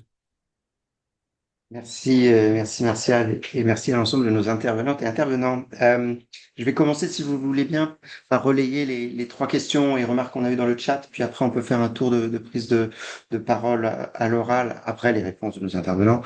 Il y a 2 questions de David que je vais peut-être un petit peu proposer de fusionner. En plus, Marion, tu as commencé à y répondre dans le chat, qui posait la question un peu de la place des élus dans le dispositif. C'est-à-dire, est-ce que la question initiale de David, c'était est-ce que le pouvoir délibératif de l'Assemblée citoyenne est soumis à validation de l'élu? Euh, et dans sa deuxième question, questionnait des approches un peu différentes de codécision, d'assemblée de codécision, donc qui montre bien une collaboration entre citoyennes, élus et agents. Ça pose la question que j'adresse un peu aux deux, à Paris et Bruxelles. Euh, Pouvez-vous nous décrire peut-être rapidement quelle est la place des élus et des services dans le cadre des travaux? Est-ce que c'est en chambre sans interaction, si ce n'est l'instruction dont parlait Marion dans sa réponse à l'écrit, ou est-ce qu'il y a des échanges plus réguliers? Ça, c'est une façon de reformuler en montant en généralité, si David, tu me le permets. Euh, et la deuxième question, c'est aussi est-ce qu'il y a des pressions quelque part aussi au niveau de l'instruction? Est-ce que c'est purement technique ou est-ce qu'il y a aussi les cabinets élus qui sont investis dans les phases un petit peu d'instruction potentielle dans la suite des opérations? C'est toujours bien un peu de regarder ce qui se passe aussi dans la suite des opérations. Et une dernière remarque qui était liée à vos dernières interventions. Est-ce que ce droit de suite, concrètement, avec le fait qu'il est en boucle rétroactive et que Marion, je pense que c'est en réaction à ton intervention qu'il y a une boucle qui est là normalement vertueuse pour réinstaurer la confiance. Est-ce qu'on le constate sur le terrain? Est-ce que ça répond à un potentiel essoufflement ou aspect déceptif qui a été assez marqué sur la Convention citoyenne climat, par exemple? Euh, est-ce que vous constatez ça sur toute ou partie de vos participants? Je me permets de faire les deux questions, peut-être d'abord Marion, puis Benoît, si ça vous convient. Oui, alors sur la première, en fait, comme nous, on est sur une instance qui est renouvelée, par exemple, contrairement à des conseils de quartier où ils vont être nommés pour 6 ans, on n'a pas trop ce truc d'essoufflement. Enfin, on va l'avoir on peut l'avoir dans l'année, enfin, dans l'année de travail, mais du coup, c'est pas lié à la mise en œuvre ou pas du droit de suite, parce que là, on est vraiment dans la phase de travail, ça va être lié plutôt à l'animation, à l'organisation, j'en sais rien. Enfin, ça va être lié à d'autres choses à un lien avec le droit de suite. En revanche, là où le droit de suite, on voit qu'il y a des effets un peu, moi je trouve intéressants, c'est par rapport à ce que disait Géraldine tout à l'heure, le fait qu'il y a la réunion par exemple de suivi type début juillet, mais il y a aussi le fait qu'on les fasse intervenir dans des événements. Comme elle le mentionnait sur la semaine des solidarités, on a pu le faire par exemple sur plein d'événements qu'on a eu sur le code de la rue ou sur les rues jardins, on les a fait réintervenir là, à l'occasion de la votation, etc. Donc en fait, on a ce mécanisme qui se met en place où ils deviennent les ambassadeurs de leurs travaux. Et donc, ça permet de les garder voilà, en lien avec la ville sur ces sujets. Alors, après, sur la partie lien avec les élus et la place des élus dans l'instruction. Déjà, peut-être en propos liminaire, c'est pas parce que des élus ou des cabinets sont présents qu'il y a une manipulation des travaux. On a des élus qui sont tout à fait respectables et enfin, je veux dire, c'est pas parce qu'un élu donne un point de vue politique qu'il va chercher à manipuler forcément les travaux des citoyens. Ça fait aussi partie de la démocratie, du jeu de la négociation. Et clairement, ce qu'on observe dans les travaux de l'Assemblée, c'est qu'en fait, ce sont les citoyens qui sont mis un peu dans la position d'un élu. C'est-à-dire que nous, dans la façon dont on travaille, il y a donc tout le travail que mentionnait Géraldine d'instruction, qui est une instruction administrative qui va être faite. Et puis après, il y a une phase où ça va être présenté aux citoyens, et puis ça va être aux citoyens d'arbitrer, de décider ce qu'ils veulent, enfin l'orientation qu'ils veulent donner à l'instruction qui est faite. Est-ce qu'ils souhaitent y aller? Est-ce qu'ils souhaitent l'approfondir, la changer, etc. Donc ça, c'est juste pour expliquer un peu comment ça se passe. Et sur la présence des élus, donc deux types de réponses. Nous, notre cabinet, notre élu non, mais notre cabinet, il est tout le temps présent parce que on est là, nous, sur les aspects méthodologie, y compris quand on est sur des sujets qui nous concernent pas. Genre moi, le code de la rue, pour le coup, je serais bien en peine de manipuler quiconque parce que je ne comprends rien. C'est pas du tout ni ma formation ni mon domaine de travail, tout comme la solidarité. Donc nous, on est là plutôt sur un aspect en soutien méthodologique. S'il y a besoin de porter une parole, par exemple politique, parfois c'est possible que des citoyens se posent une question qui relève d'une réponse de l'exécutif et non pas d'une réponse de l'administration. Donc c'est bien qu'on soit là pour apporter cette réponse-là. Et la deuxième réponse, c'est donc cette année, on était un peu jugés partis puisqu'ils ont choisi de travailler sur notre sujet. Donc on était là tout le temps, mais on était très en retrait dans les phases d'atelier, sauf quand il y avait le besoin d'avoir des interventions politiques, et ça, c'était discuté en amont dans la préparation des réunions, dans les déroulés, etc. Faut-il ou non la présence d'un élu, du cabinet, d'une intervention politique, de l'exécutif, ou bien parfois pour répondre à des questions sur lesquelles l'administration ne peut pas répondre parce que ce sont des questions purement d'arbitrage politique et donc de volonté politique qui doivent être exprimées. En revanche, quand on arrive à la fin du dispositif, donc dans cette phase d'instruction, la discussion se fait avec la partie plus politique. Donc, par exemple, moi, pendant les 2 derniers ateliers là, avec le groupe sur la délibération, c'est moi qui ai vraiment discuté sur les mesures, qui leur ai expliqué enfin voilà, les instructions, ce type de choses. Mais après, c'est eux qui décident à la fin. Enfin, par exemple, on a eu un point de débat, c'était sur, ils voulaient pouvoir donner leur avis sur toutes les délibérations. Moi, je leur ai dit que c'était, à mon sens, voilà, pas un bon combat parce qu'ils allaient demander un pouvoir qui n'allait pas en fait leur donner plus de pouvoir, mais c'était à eux de décider. Puis après, ils en ont discuté entre eux, ils ont arbitré de finalement pas le retenir, mais c'était à eux de décider à la fin. Donc voilà. Je sais pas si c'est clair et si ça répond parfaitement. Il me semble que c'est très clair. Merci Marion. Je vais passer la parole à Benoît pour avoir aussi le point de vue côté Bruxelles. Merci pour les questions et aussi peut-être un élément important que j'aurais dû préciser. Moi, je suis du côté prestataire, donc nous travaillons pour l'administration, donc j'ai une autre vision et je n'ai pas toute la vision, notamment sur le droit de suivi. Donc, ce que je vous dis ici, c'est l'accompagnement qu'on a pu faire du comité de suivi, mais tout ce qui se passe vraiment sur le droit de suivi, j'ai une vision limitée là-dessus, mais je pense après 3 ans, je peux quand même en dire quelques éléments. Sur les premières questions, sur le rôle avec l'administration ou avec les élus, ça reste très limité. Si je pouvais faire une comparaison avec un autre processus délibératif permanent qui existe à Bruxelles, que vous connaissez peut-être, qui sont les commissions délibératives mixtes, qui sont composées d'élus et de citoyens, et ben on est vraiment dans une configuration assez différente. Là où les commissions délibératives mixtes, c'est au sein du Parlement, porté par le Parlement, avec des élus qui sont directement impliqués, donc vraiment très, très direct comme relation.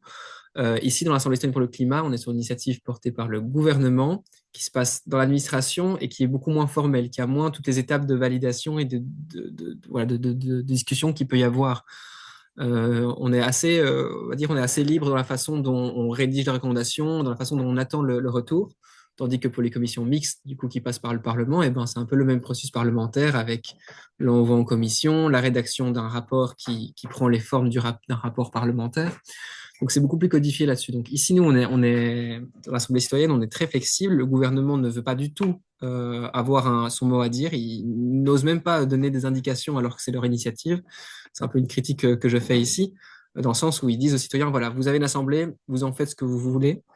Et même les citoyens étaient même un peu perturbés en disant, mais qu'est-ce qu'on peut faire pour vous aider?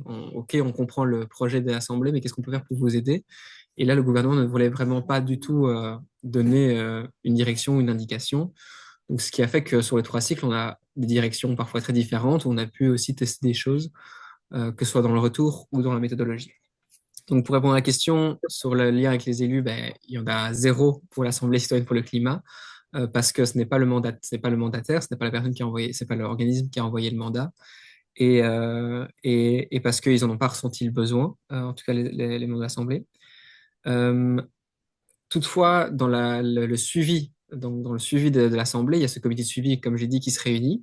Et là, eux ont l'opportunité d'interpeller qui ils veulent et d'aller discuter avec qui ils veulent. Et donc, lors du premier comité de suivi, ils ont demandé à rencontrer un membre du cabinet du ministre compétent du sujet, en l'occurrence l'habitat, et des membres de l'administration. Et donc, nous, on a essayé de faciliter cet échange-là avec le porteur de projet pour les mettre en contact, les réunir et faciliter cet échange-là.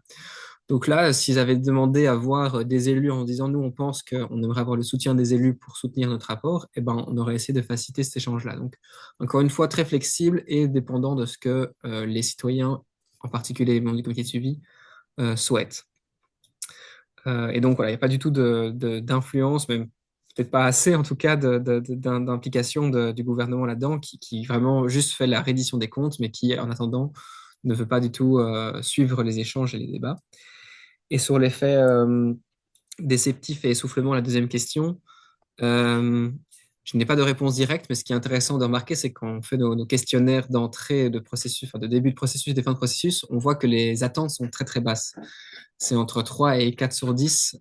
L'estimation, quand on pose la question à quel point avez-vous confiance dans un retour pertinent du gouvernement, eh ben, les attentes sont entre 3 et 4 et ne sont pas tellement plus hautes à la fin du processus. Voilà, il n'y a pas de... Il y a peut-être un essoufflement, mais déjà les attentes sont très basses, donc il n'y a pas plus de déception avant qu'après. Toutefois, je dirais que les participants à cette assemblée sont vraiment contents du retour et du contact direct qu'ils peuvent avoir avec les membres du gouvernement. Vu qu'on est dans ce cadre moins formel, en tout cas, on se réunit dans des salles, on va dire, neutres, pas des salles de commission, pas des salles de parlement. Les ministres ne sont pas sur une estrade, ils sont juste sur une chaise à côté des citoyens. Et ben, ils sont contents d'avoir ce moment d'échange-là et de se dire, OK, on a été entendu, on a été écouté. Euh, donc voilà, l'essoufflement pour l'instant, on ne le sent pas trop. Et sur l'effet déceptif, voilà, il y a certaines assemblées où les membres étaient très contents et d'autres où ils n'étaient pas du tout contents. Bah, pour différentes raisons. Parfois, c'est juste la qualité du retour qui n'était pas bon. Parfois, ils ont l'impression que le travail n'a pas été bien fait, tout simplement. Donc voilà, sur 2 assemblées, 2 fois le retour était jugé bon et une fois le retour était jugé moins bon. Et ça dépend aussi vraiment des attentes du comité de suivi. Donc, ce comité de suivi qui suit les recommandations. Pour le retour, quand le retour a été jugé pas pertinent ou pas intéressant, où les membres du comité de suivi étaient un peu déçus, c'était un comité de suivi qui était un peu biaisé parce que c'était des gens plutôt âgés qui travaillaient dans les administrations ou en tout cas des membres qui travaillaient avec un haut niveau de diplôme et donc ils étaient très exigeants et ils s'imaginaient vraiment comme un contre-pouvoir.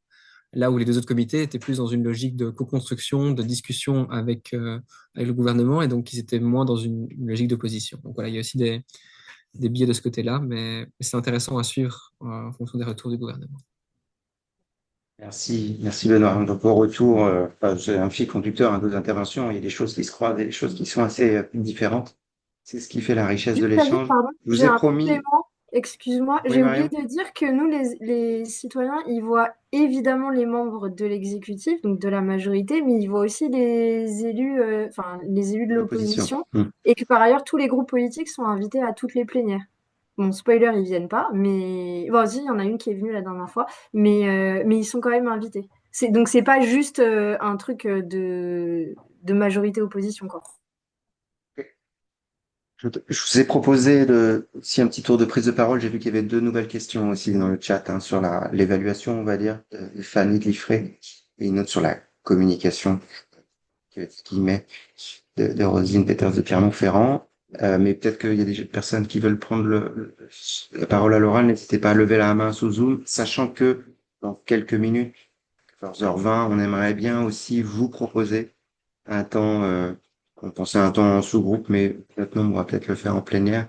Vous pouvez partager aussi vos retours d'expérience sur 3 questions qui nous semblaient intéressantes à creuser en atelier. Je vous donne la suite. Mais est-ce qu'il y a des mains levées? J'en vois pas, hein, je crois, à ce stade. S'il y en a pas, je vous propose que je relaie les 2 dernières questions sur l'évaluation. Donc la première, c'est sur l'évaluation, c'est est-ce que vous pensez pertinent, faisable de mesurer si les propositions ont amélioré, ont impacté d'une manière ou d'une autre le sujet, le thème traité. Donc je pense que c'est une question assez évaluative, si ça vous convient que je la reformule ainsi. Et une autre question sur est-ce que vous présentez, envisagez de le faire, les mesures formulées par les assemblées citoyennes via des conférences débats, des réunions publiques. Je pense que Marion et Géraldine ont dit qu'il y avait des ambassadeurs, voilà, dans d'autres formats qui étaient mobilisés, mais il y a aussi peut-être d'autres mesures que vous avez mises en place. Je propose de faire peut-être le tour, voilà, Paris-Bruxelles, comme à l'habitude, si ça vous convient. Marion, peut-être sur ces 2 points. Géraldine, tu veux répondre sur une des questions, enfin sur les questions peut-être en... Sur est-ce que ça a amélioré les choses et comment le Mesurer, ah, c'est ça. Est-ce que vous avez évalué l'impact de ce dispositif sur vos propres feuilles de route quelque part? C'est qu'est-ce que ça a apporté à vos feuilles de route précédentes ou est-ce que ça a créé des feuilles de route? Est-ce que vous mesurez cet impact?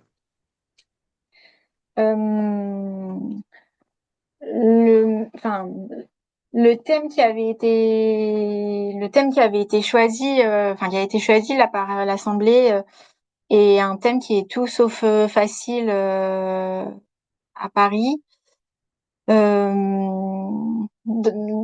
Dans le sens où, d'une part, comme je le disais, c'est un thème sur lequel on n'est pas pleinement compétent, et parce que c'est un sujet majeur à Paris, que les personnes à la rue. Donc, clairement, le sujet reste ouvert et je pense pour de très nombreuses années. On n'est pas, voilà, malheureusement, on n'est pas du tout au bout du sujet.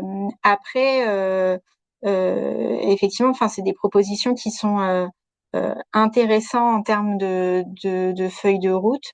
Et c'est pour ça d'ailleurs que dans la mise en œuvre, on est plutôt bon, on est plutôt serein. Enfin, voilà, c'est ce que je disais en termes de cohérence tout à l'heure. Donc, sur les feuilles de route, euh, c'est un apport.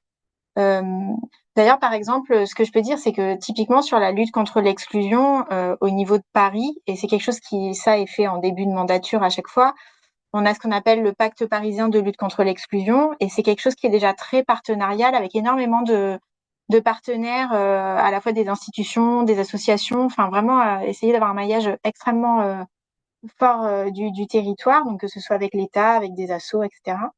Mais il n'y a pas les citoyens. Et donc, du coup, c'est vrai que ça peut être ça peut être vu comme un appui supplémentaire, enfin une vision supplémentaire qui enrichit la feuille de route. Après, je vous dis sur les résultats, vraiment sur les personnes à la rue, honnêtement, là, le sujet est tellement vaste que là, c'est pas parce qu'on mettra une assemblée citoyenne on va épuiser le sujet, quoi. Je sais pas trop bien comment jongler avec cette question. Voilà. Je pense que la question est difficile, mais peut-être que l'idée, c'est aussi de voir, sans mesurer l'impact sur les personnes concernées, hein. Je pense que c'est pas ça.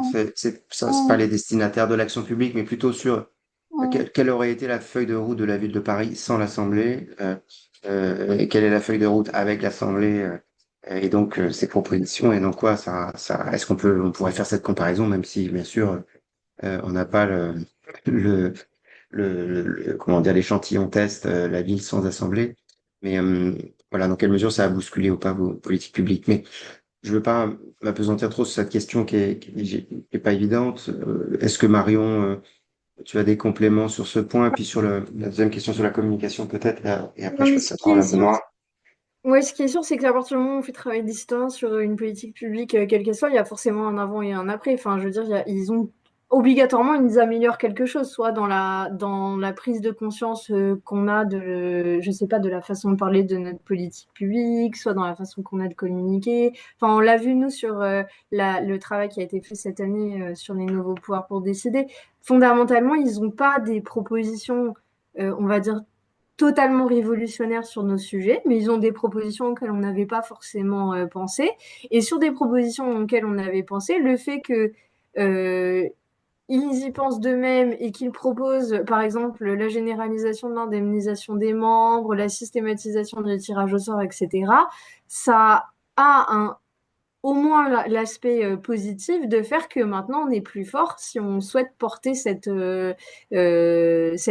comment dire, cette orientation-là, soit dans des débats budgétaires, soit dans des débats politiques, etc. Donc ça a toujours, je trouve, un impact. Et après, donc sur la présentation des mesures formulées donc en conférence débat ou réunion publique, oui, du coup, c'est ce qu'on expliquait tout à l'heure. Nous, on le fait déjà. Ils viennent présenter, par exemple, quand on avait fait un énorme. Donc, eux, ils ont travaillé sur un peu sur le code de la rue. Ensuite, on a fait une grosse conférence sur apaiser l'espace public, etc. Parmi les différents intervenants, on avait des membres de l'Assemblée citoyenne qui sont venus expliquer leurs constats, leurs préconisations, leur parti pris, etc. Donc oui, en tout cas, nous, c'est ce qu'on fait et on trouve que c'est très pertinent aussi parce que ça permet à tout le monde, à la ville, mais aussi à l'extérieur, de comprendre concrètement ce que c'est l'Assemblée et quel est son intérêt. Merci. Benoît, peut-être sur ces deux questions côté Bruxelles, toujours aussi loin. Ouais, sur la communication,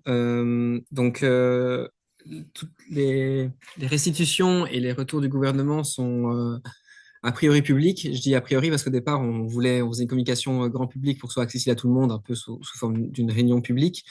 Or, on se rendait compte que ça amenait beaucoup de monde, ça amenait beaucoup de logistique et aussi que les questions parfois posées n'étaient pas toujours pertinentes pour des gens qui ne connaissaient pas le processus et qui en profitaient pour interpeller les ministres sur un enjeu qui les concernait ou qui ne concernait en tout cas pas l'Assemblée.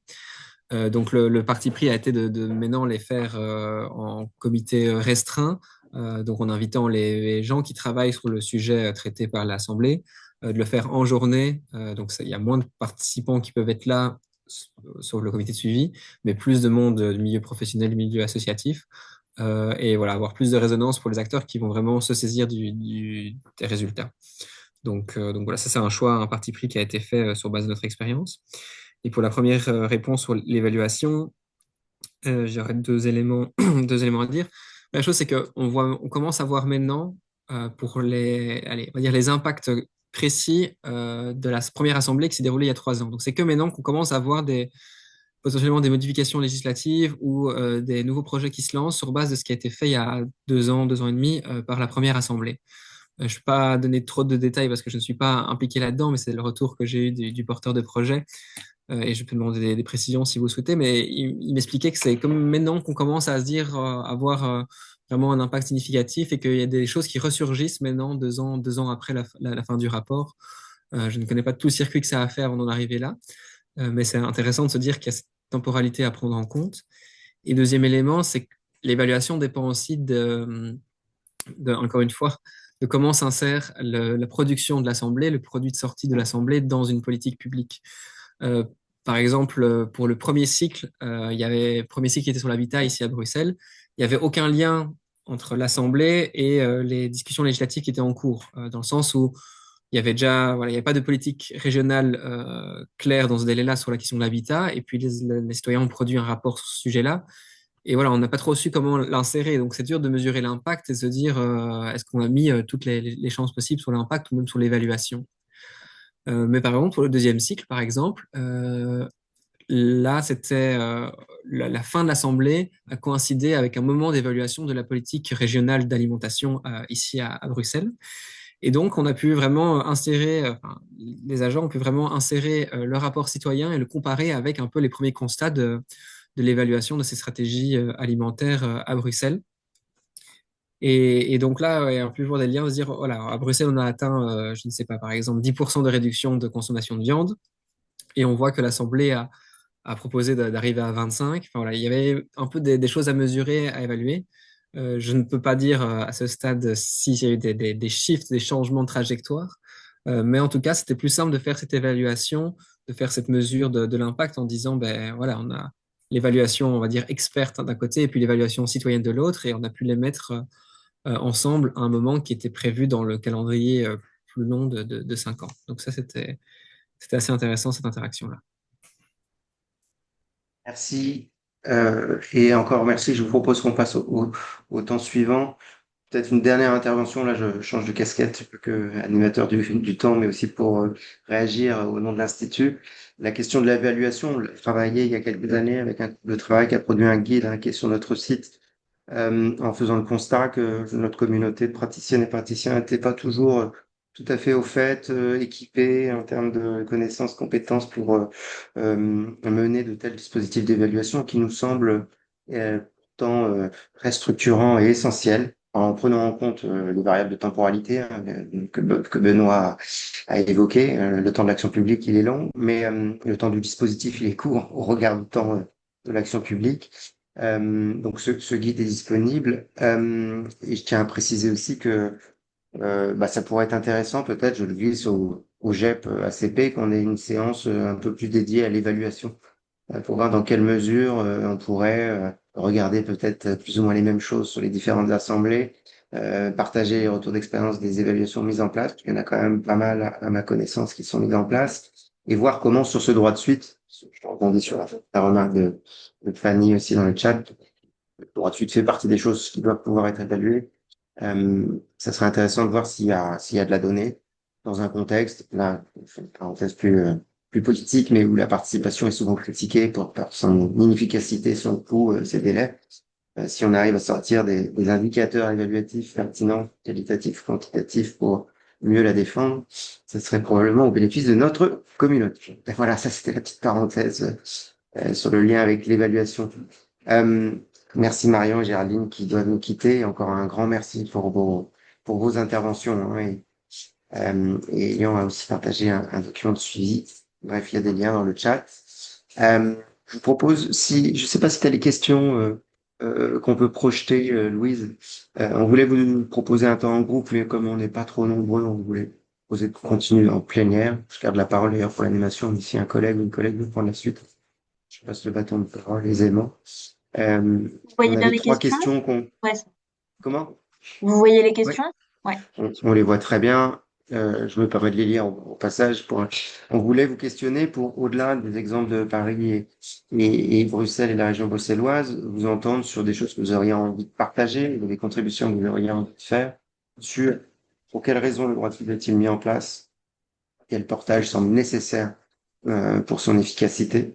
Je ne veux pas faire de synthèse, hein, Benoît et comment dire, Marion et Gérard qui nous ont quittés, mais elles ont évoqué notamment le fait que c'était constitutif, etc., de la confiance que les citoyens membres participants pouvaient accorder à l'institution dans un contexte bien spécifique qui était l'après la Convention citoyenne pour le climat, je pense. Mais il y a peut-être d'autres choses que vous avez envie de partager. Deuxième question, quels sont les outils concrètement développés pour animer cette reddition des comptes? Je crois que c'est Benoît qui mentionnait 3 rencontres par an minimum, mais il y avait d'autres rencontres informelles qui pouvaient être ajoutées. Voilà. Quelles sont les temporalités? Voilà, c'est sur 8 mois, 1 an. Est-ce qu'il y a d'autres temporalités que vous pourriez partager dans, dans vos groupes respectifs ou sur des dispositifs assez proches? Comment on embarque les agents et élus dans l'aventure? Géraldine, vous en a parlé aussi. Et troisième question, pourquoi et comment institutionnalise-t-on la reddition des comptes? Comment on la Là aussi, on a eu quelques éléments de réponse de Paris. Il y a dans la Délib un article que moi j'aimerais bien lire. Je ne sais pas si Héloïse et Elian, vous avez un article type sous les yeux. L'article dans la Délib qui contraint, qui engage la collectivité. Voilà, c'était un élément de réponse. Il y a peut-être d'autres réponses à ces 3 questions. Il nous reste une petite demi-heure. Peut-être que je vous propose à main levée ou dans le chat de répondre question par question avec vos idées. Main levée à l'oral ou dans le chat si vous le souhaitez.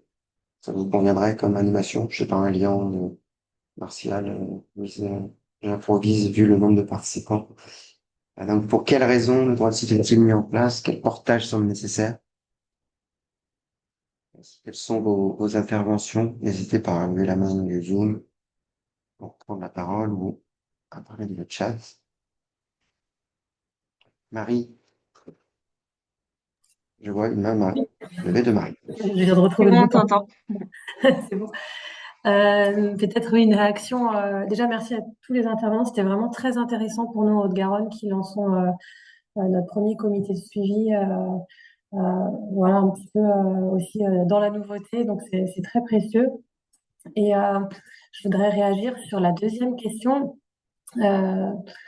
Suite aux différentes redditions des comptes qu'on a pu faire en Haute-Garonne sur 3 rapports avec 2 saisines et une autosaisine.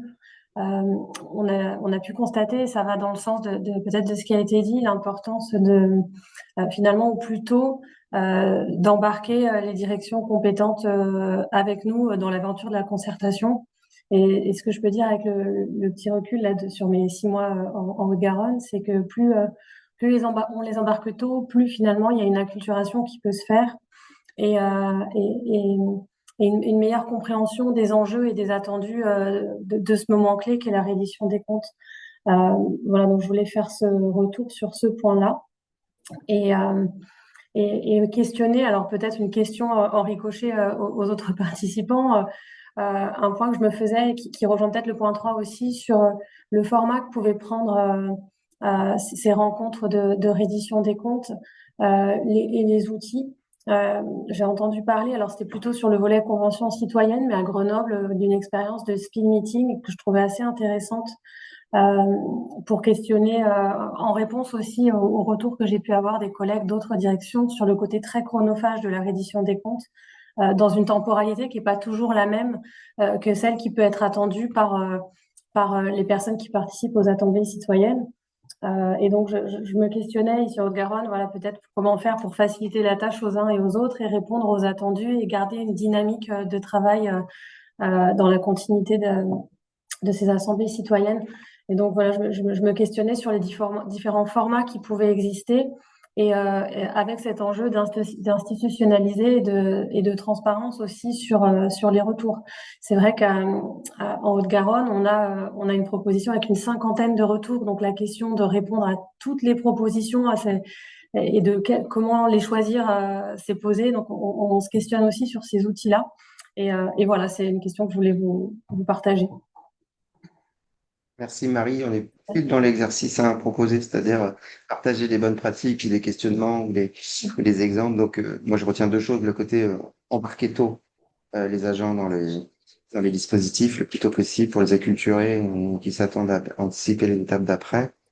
Ça a été dit aussi, hein, je crois, par nos intervenants des deux côtés, me semble-t-il. Euh, L'idée de formats un peu originaux pour mobiliser les agents. C'est ça, l'exemple de Grenoble, c'est un speed meeting pour faciliter la reddition, le travail sur la reddition des comptes, plutôt que répondre au mail où on a envoyé un rapport de 100 pages avec un tableau à remplir. Roselyne Peters, j'espère ne pas écorcher le nom, de Carmon-Ferrand, c'est à vous. Oui, oui, oui, tout à fait, c'est ça.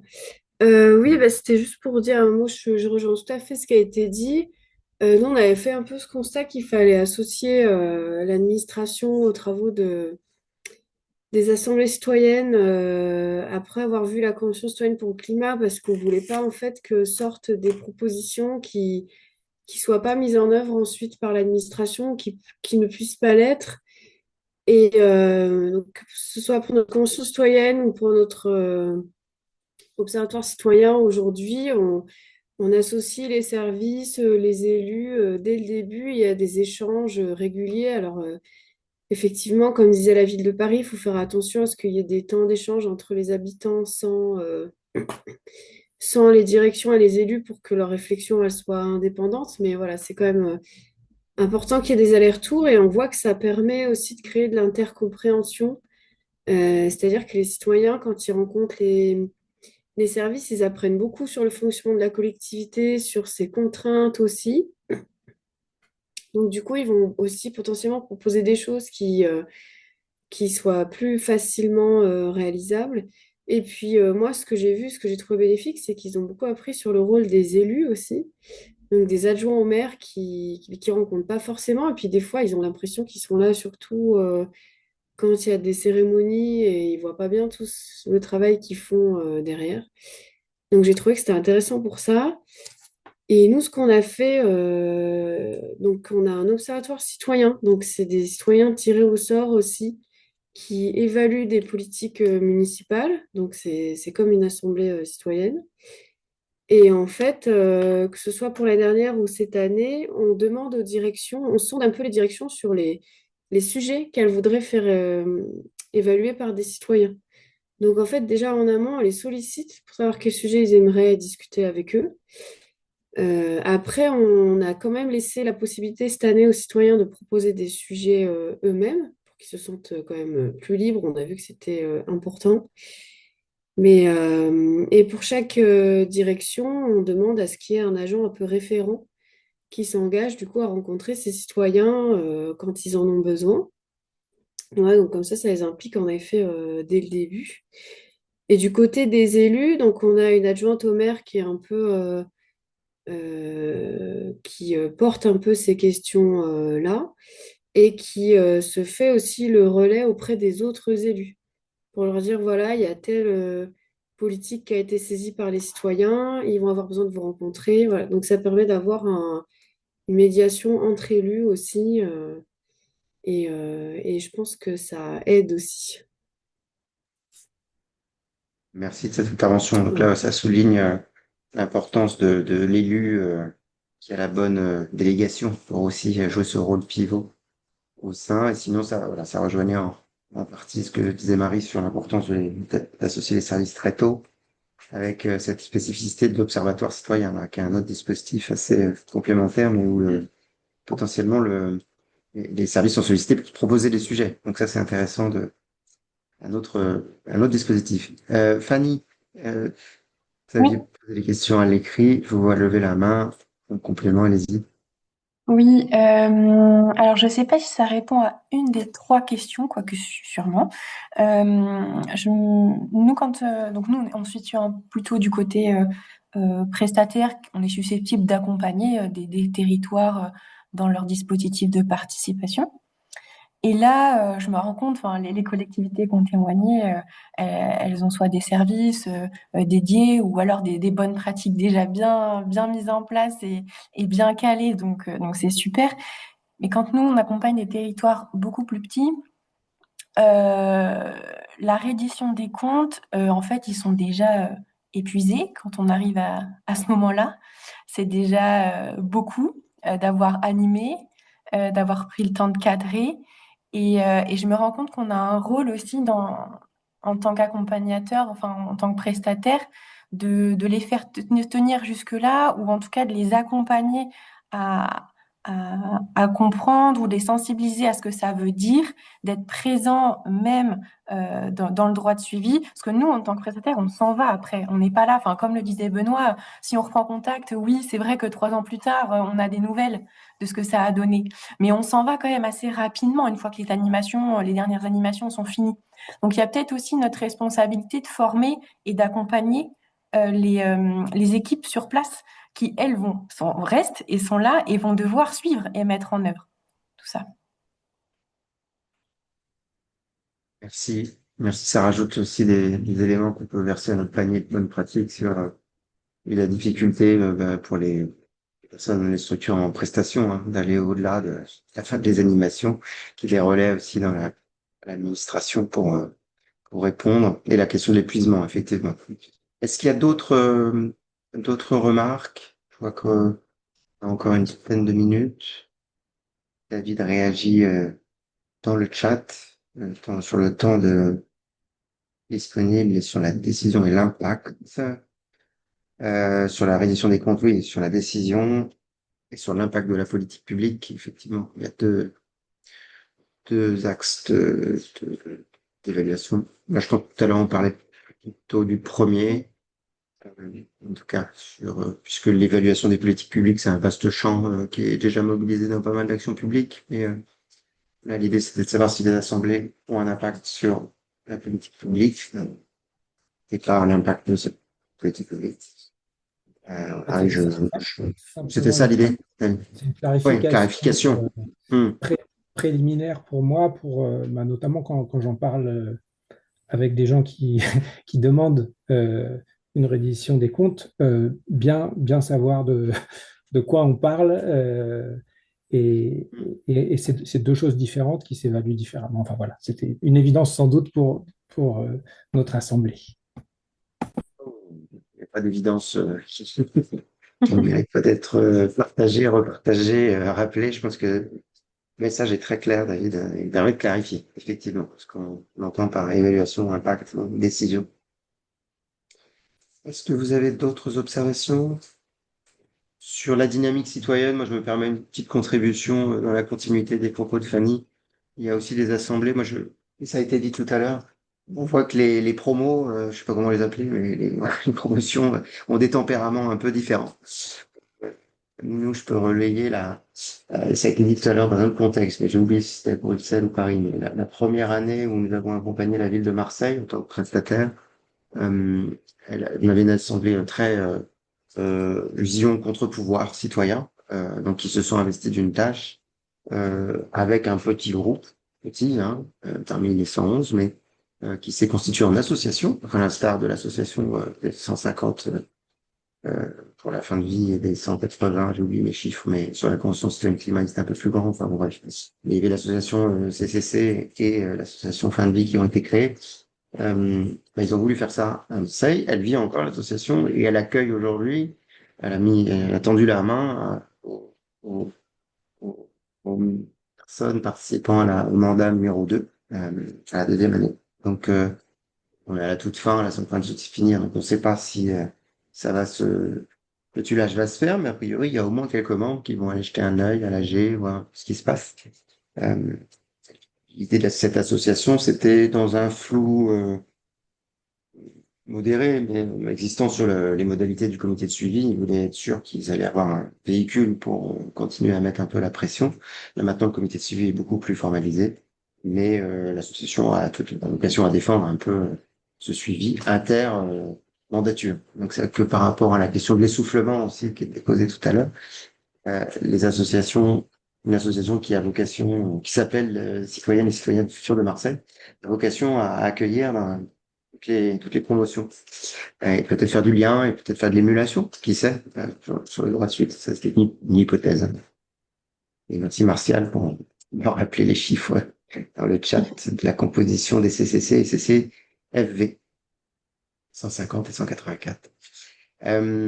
Est-ce Elian que a partagé, pardon, je me permets, Elian a partagé dans ah le oui, chat la délib la de délib. la ville de Paris. Ah oui, donc avec l'article qui dit il est court mais simple mais efficace, donnant lieu à un droit de suite régulier et transparent. C'est leur mise en œuvre. Ça ne Oui. précise pas les modalités, quoi. Nabila? Nabila Abbas, oui. Je vais revenir sur ce que tu viens de dire, David, sur les associations qui se créent un peu parce qu'il n'y a pas un droit de suite formalisé ou pour continuer à mettre de la pression. J'étais un peu curieuse de savoir ce qui est un peu l'opinion de cette communauté dessus. Je suis souvent dans des cercles où moi j'en parle comme une manière d'un suivi informel. Et qu'on me confronte souvent avec la critique que ça contribue à la professionnalisation de certains citoyens par rapport à d'autres, que à partir d'un certain moment, ces citoyens n'auraient plus de légitimité aussi de représenter la totalité de l'Assemblée, alors que souvent c'est qu'une partie qui s'organise dans ces associations. Et ouais, juste par curiosité, je voulais savoir s'il y avait aussi d'autres positions sur ce sujet. Et peut-être aussi sur cette question du temps que ça prend de créer des politiques publiques. Donc, si on entend que 3 ans après, je pense que c'était la première promo de Bruxelles, qui a enfin des premières mesures qui ont été mises en place en termes de, c'était housing, je sais plus comment ça s'appelle, enfin, des mesures sur la... Habitat. Merci, Habitat. Est-ce qu'il y a des techniques, est-ce que vous avez expérimenté avec des techniques de revenir, enfin de communication et de re-inclusion de citoyens dans ce suivi-là qui est des années plus tard? Deux questions que je livre à la communauté. Je ne sais pas si certains et certaines, vous avez des réactions, des contributions. Roselyne, c'est à vous. Sur la deuxième question, je sais qu'on avait mis en place une convention citoyenne il y a 3 ans. Et là, je les ai recontactés cette année pour leur dire, on fait un retour annuel avec une sorte de rapport. Mais je sais qu'il y en a certains qui avaient envie d'un dialogue, voilà, d'échanger à l'oral dessus pour qu'on leur dise où ça en est, comment avancer les mesures, etc. Donc, je leur ai proposé cette année. Mais c'est sûr qu'il n'y en a pas beaucoup qui répondent. Il y en a 40 qui s'étaient vraiment investis il y a 3 ans. Et là, ils sont peut-être 6 7 à me répondre quoi aujourd'hui. Donc c'est vrai que c'est pas évident de gérer ce temps très long. Je pense qu'au bout de quelques années, il y a des gens qui décrochent un peu avec le temps, quoi.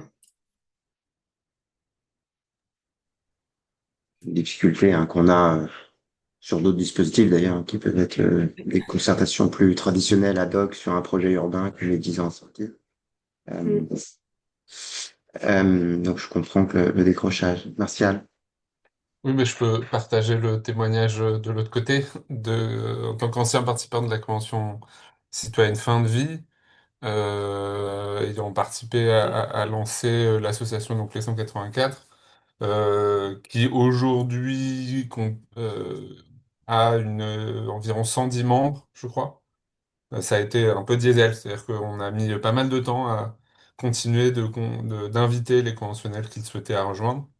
Euh, mais ces 110, c'est vrai que c'est plutôt sur le papier, c'est-à-dire que c'est pas 110 anciens ou anciennes conventionnels qui sont toujours actifs au quotidien. En revanche, il y a des boucles WhatsApp qui restent quand même assez actives, qui restent des espaces de partage d'expérience de la vie privée plutôt, enfin, ou en tout cas c'est pour continuer de maintenir le lien et qui du coup permettent aussi de jouer un double rôle pour de temps en temps, tiens, on a le vote, les projets de loi vont passer à l'Assemblée, ça relance un peu les discussions, puis il y a une phase de creux, puis ça se remobilise pour telle ou telle prochaine échéance. Il y a une confiance assez forte qui s'est construite et qui est toujours maintenue dans le fait que régulièrement, il y a un certain nombre des conventionnels qui sont plus actifs ou actives et qui vont représenter l'association à tel ou tel rendez-vous pour entretenir le lien, pour présenter les travaux de la convention auprès des parlementaires et tout ça. Mais globalement, on a un fonctionnement qui est très ouvert, c'est-à-dire que à chaque fois qu'il y a un rendez-vous, la place est très ouverte pour qui souhaiterait y aller, avec beaucoup d'entraide, beaucoup de confiance et de soutien. Donc sur le sujet de la représentativité des individus qui y vont, moi, en tout cas de l'expérience sur la convention fin de vie, c'est qu'on sent que est resté ce devoir que tout le monde a pris, que tous les participants, toutes les participantes ont pris, d'agir pas uniquement pour sa propre opinion, mais d'agir pour un collectif, d'agir pour un groupe. Alors, lors de la convention, c'est même un groupe qui est la nation, mais même là, on continue à le faire au nom de l'association, et donc, typiquement, sur la convention fin de vie, ce qui était très intéressant, c'est qu'il y avait ces différents groupes d'opinion. Donc avec des personnes qui étaient très pour, des personnes qui étaient un peu pour l'aide à mourir, d'autres qui étaient pas du tout pour. Il y a ce devoir des personnes qui vont à des rendez-vous, par exemple, parlementaires, de présenter la diversité des opinions, voilà, de toujours être fidèle aux travaux qui ont été menés dans la Convention. Et je pense que c'est le respect de ce devoir qui fait que la confiance s'est construite et s'est maintenue dans le temps. Commercial. Aidé par aussi le côté de l'actualité nationale et parlementaire qui crée un peu de remous, quoi. Des dissolutions, des changements de gouvernement. On ne s'en Mais doute non, pas. mais c'est ça. Non, ça pose la question, Rosine, est-ce qu'il faut avoir une activité continue de communication, parce que peut-être que 3 ans c'est trop, est-ce que sinon les gens s'essouffleraient quand même, enfin, qu'est-ce qu'on a à dire en tous les 6 mois, quand il se passe rien, quoi. Dans des problématiques de communication qui sont quand même pas simples. Est-ce qu'il y a d'autres réactions aussi sur des associations, peut-être à l'échelle locale? Je sais pas si, moi j'ai parlé de Cercle Marseille, mais il y en a peut-être d'autres. David? Oui, juste une réaction, une réflexion par rapport à cette question du suivi de l'entretien des communautés qui participent à des assemblées. Euh, alors moi, je me pose la question, en fait, est-ce que une assemblée citoyenne permanente qui fonctionnerait super bien aurait besoin d'entretenir ça? Est-ce que, puisqu'on est quand même dans un marché de l'attention, hein, enfin, il faut que les gens, on prend du temps à beaucoup de gens quand on met des dispositifs en place, est-ce qu'il n'y a pas une façon de embed en anglais, de mettre cette, euh, cette obligation de rendre des comptes à l'intérieur du dispositif, pendant le dispositif, ce qui permettrait de ne pas en prendre trop après. Et du coup, c'est une façon de reparler un petit peu d'une autre manière des assemblées de codécision. Pas que je trouve ça le modèle le plus extraordinaire, etc. Je trouve juste que ça a l'air de faciliter énormément la transition entre une délibération de l'Assemblée et une décision politique votée. Et a priori, encore une fois, si on reprend cette distinction entre qu'est-ce qu'on contrôle, est-ce qu'on contrôle le fait que le travail se transforme en décision? Eh ben, ça, c'est fait, en gros. Enfin, et les chiffres, c'est très proche de 100% des délibérations qui sont votées, hein. Après, il y a tout l'autre truc, et ça prend du temps, et c'est un autre bordel, à mon avis, qui est l'évaluation de la politique publique, mais ce n'est pas forcément, du coup, à l'Assemblée elle-même d'évaluer ça. Pour moi, le truc très important, c'est que le travail qui a été élaboré soit converti en décision politique. Et peut-être que on se simplifie la vie si la reddition des comptes, elle est sur ça, et on laisse le reste à la société civile et politique en général. Voilà, j'espère que j'ai été clair et pas trop redondant.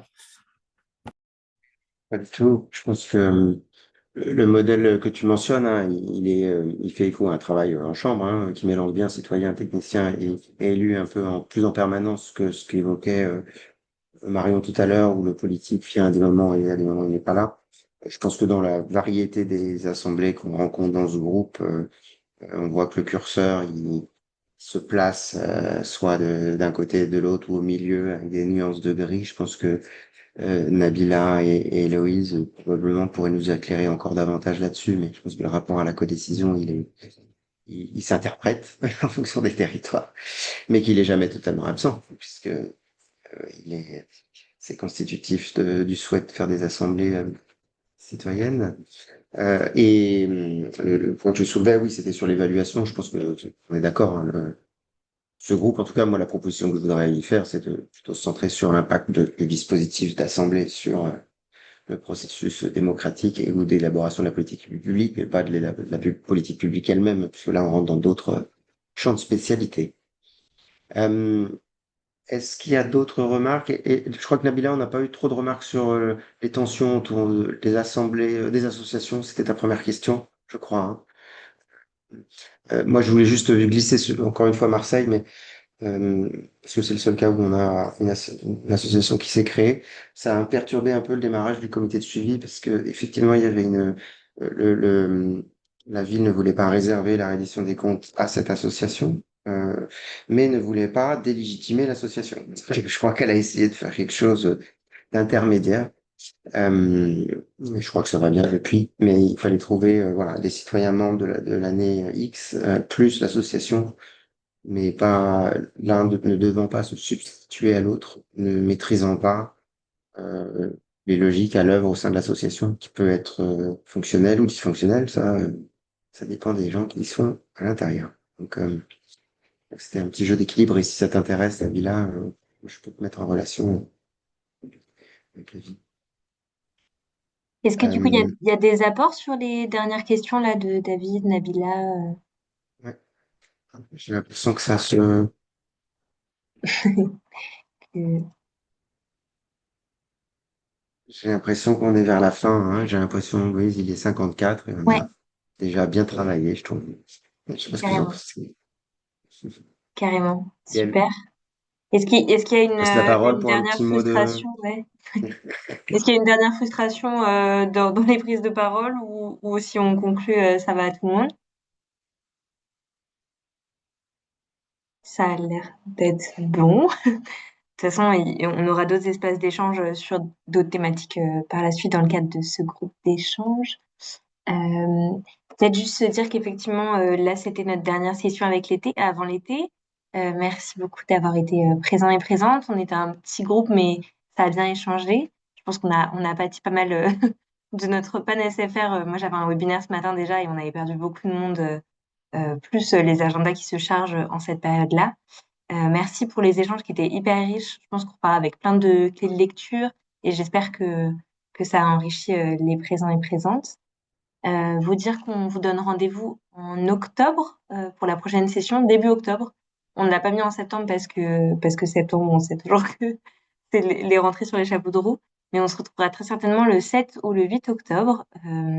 Et donc là, peut-être que ça peut être intéressant de savoir quels sont vos horaires favoris, même si j'imagine que vous n'avez pas trop de regard sur votre agenda à ce moment-là de l'année. Et on se retrouvera du coup avec une session en partenariat avec la ville de Marseille sur les rétributions citoyennes et sous toutes leurs formes. Voilà. Après, voilà, on sait que c'est un gros sujet, donc voilà.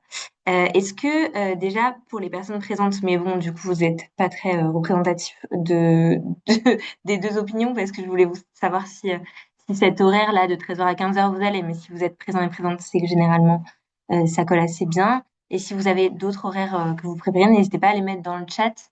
On essaiera de se repositionner à la rentrée. De toute façon, comme on se disait en introduction, on n'a pas d'horaire idéal. Dans tous les cas, j'ai l'impression qu'il y a toujours des groupes ou des types de professionnels qui sont pénalisés. Donc voilà, n'hésitez pas à le mettre dans le chat avant qu'on se quitte. Et merci encore pour votre participation. Merci encore à nos intervenants et intervenantes pour leurs témoignages et pour les témoignages partagés par l'ensemble des participants et participantes. Et puis on se dit à octobre alors. Bonne journée, profitez bien du beau temps pour ceux qui en ont. Au revoir. Merci beaucoup. À Merci. bientôt. Au revoir. Au revoir. Au revoir.